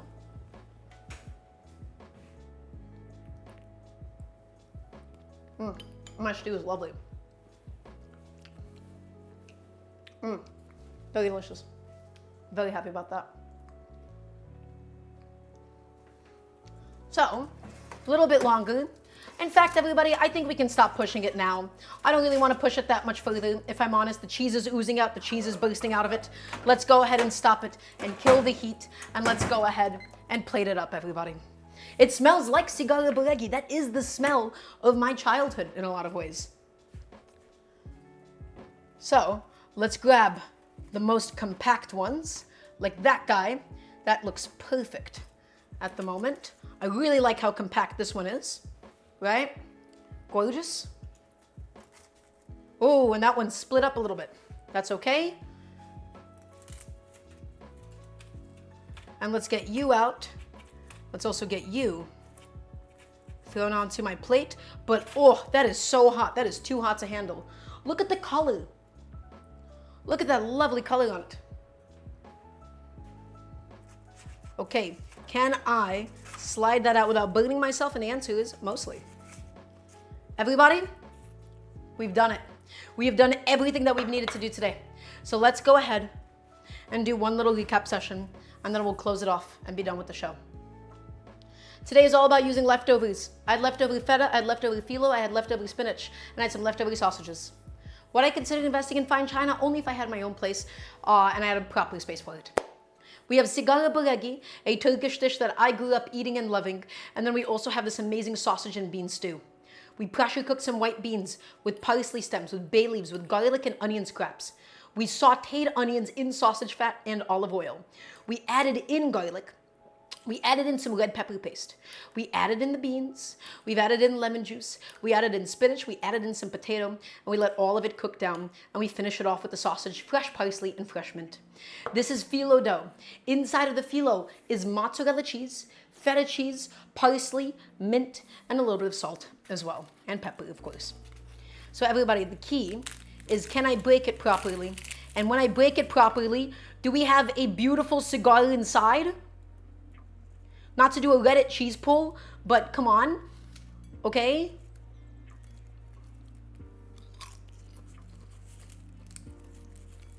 Let me taste it.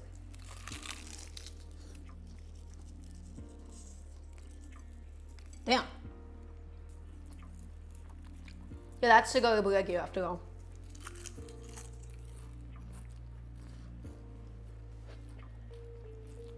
Oh. Damn. Is it that good?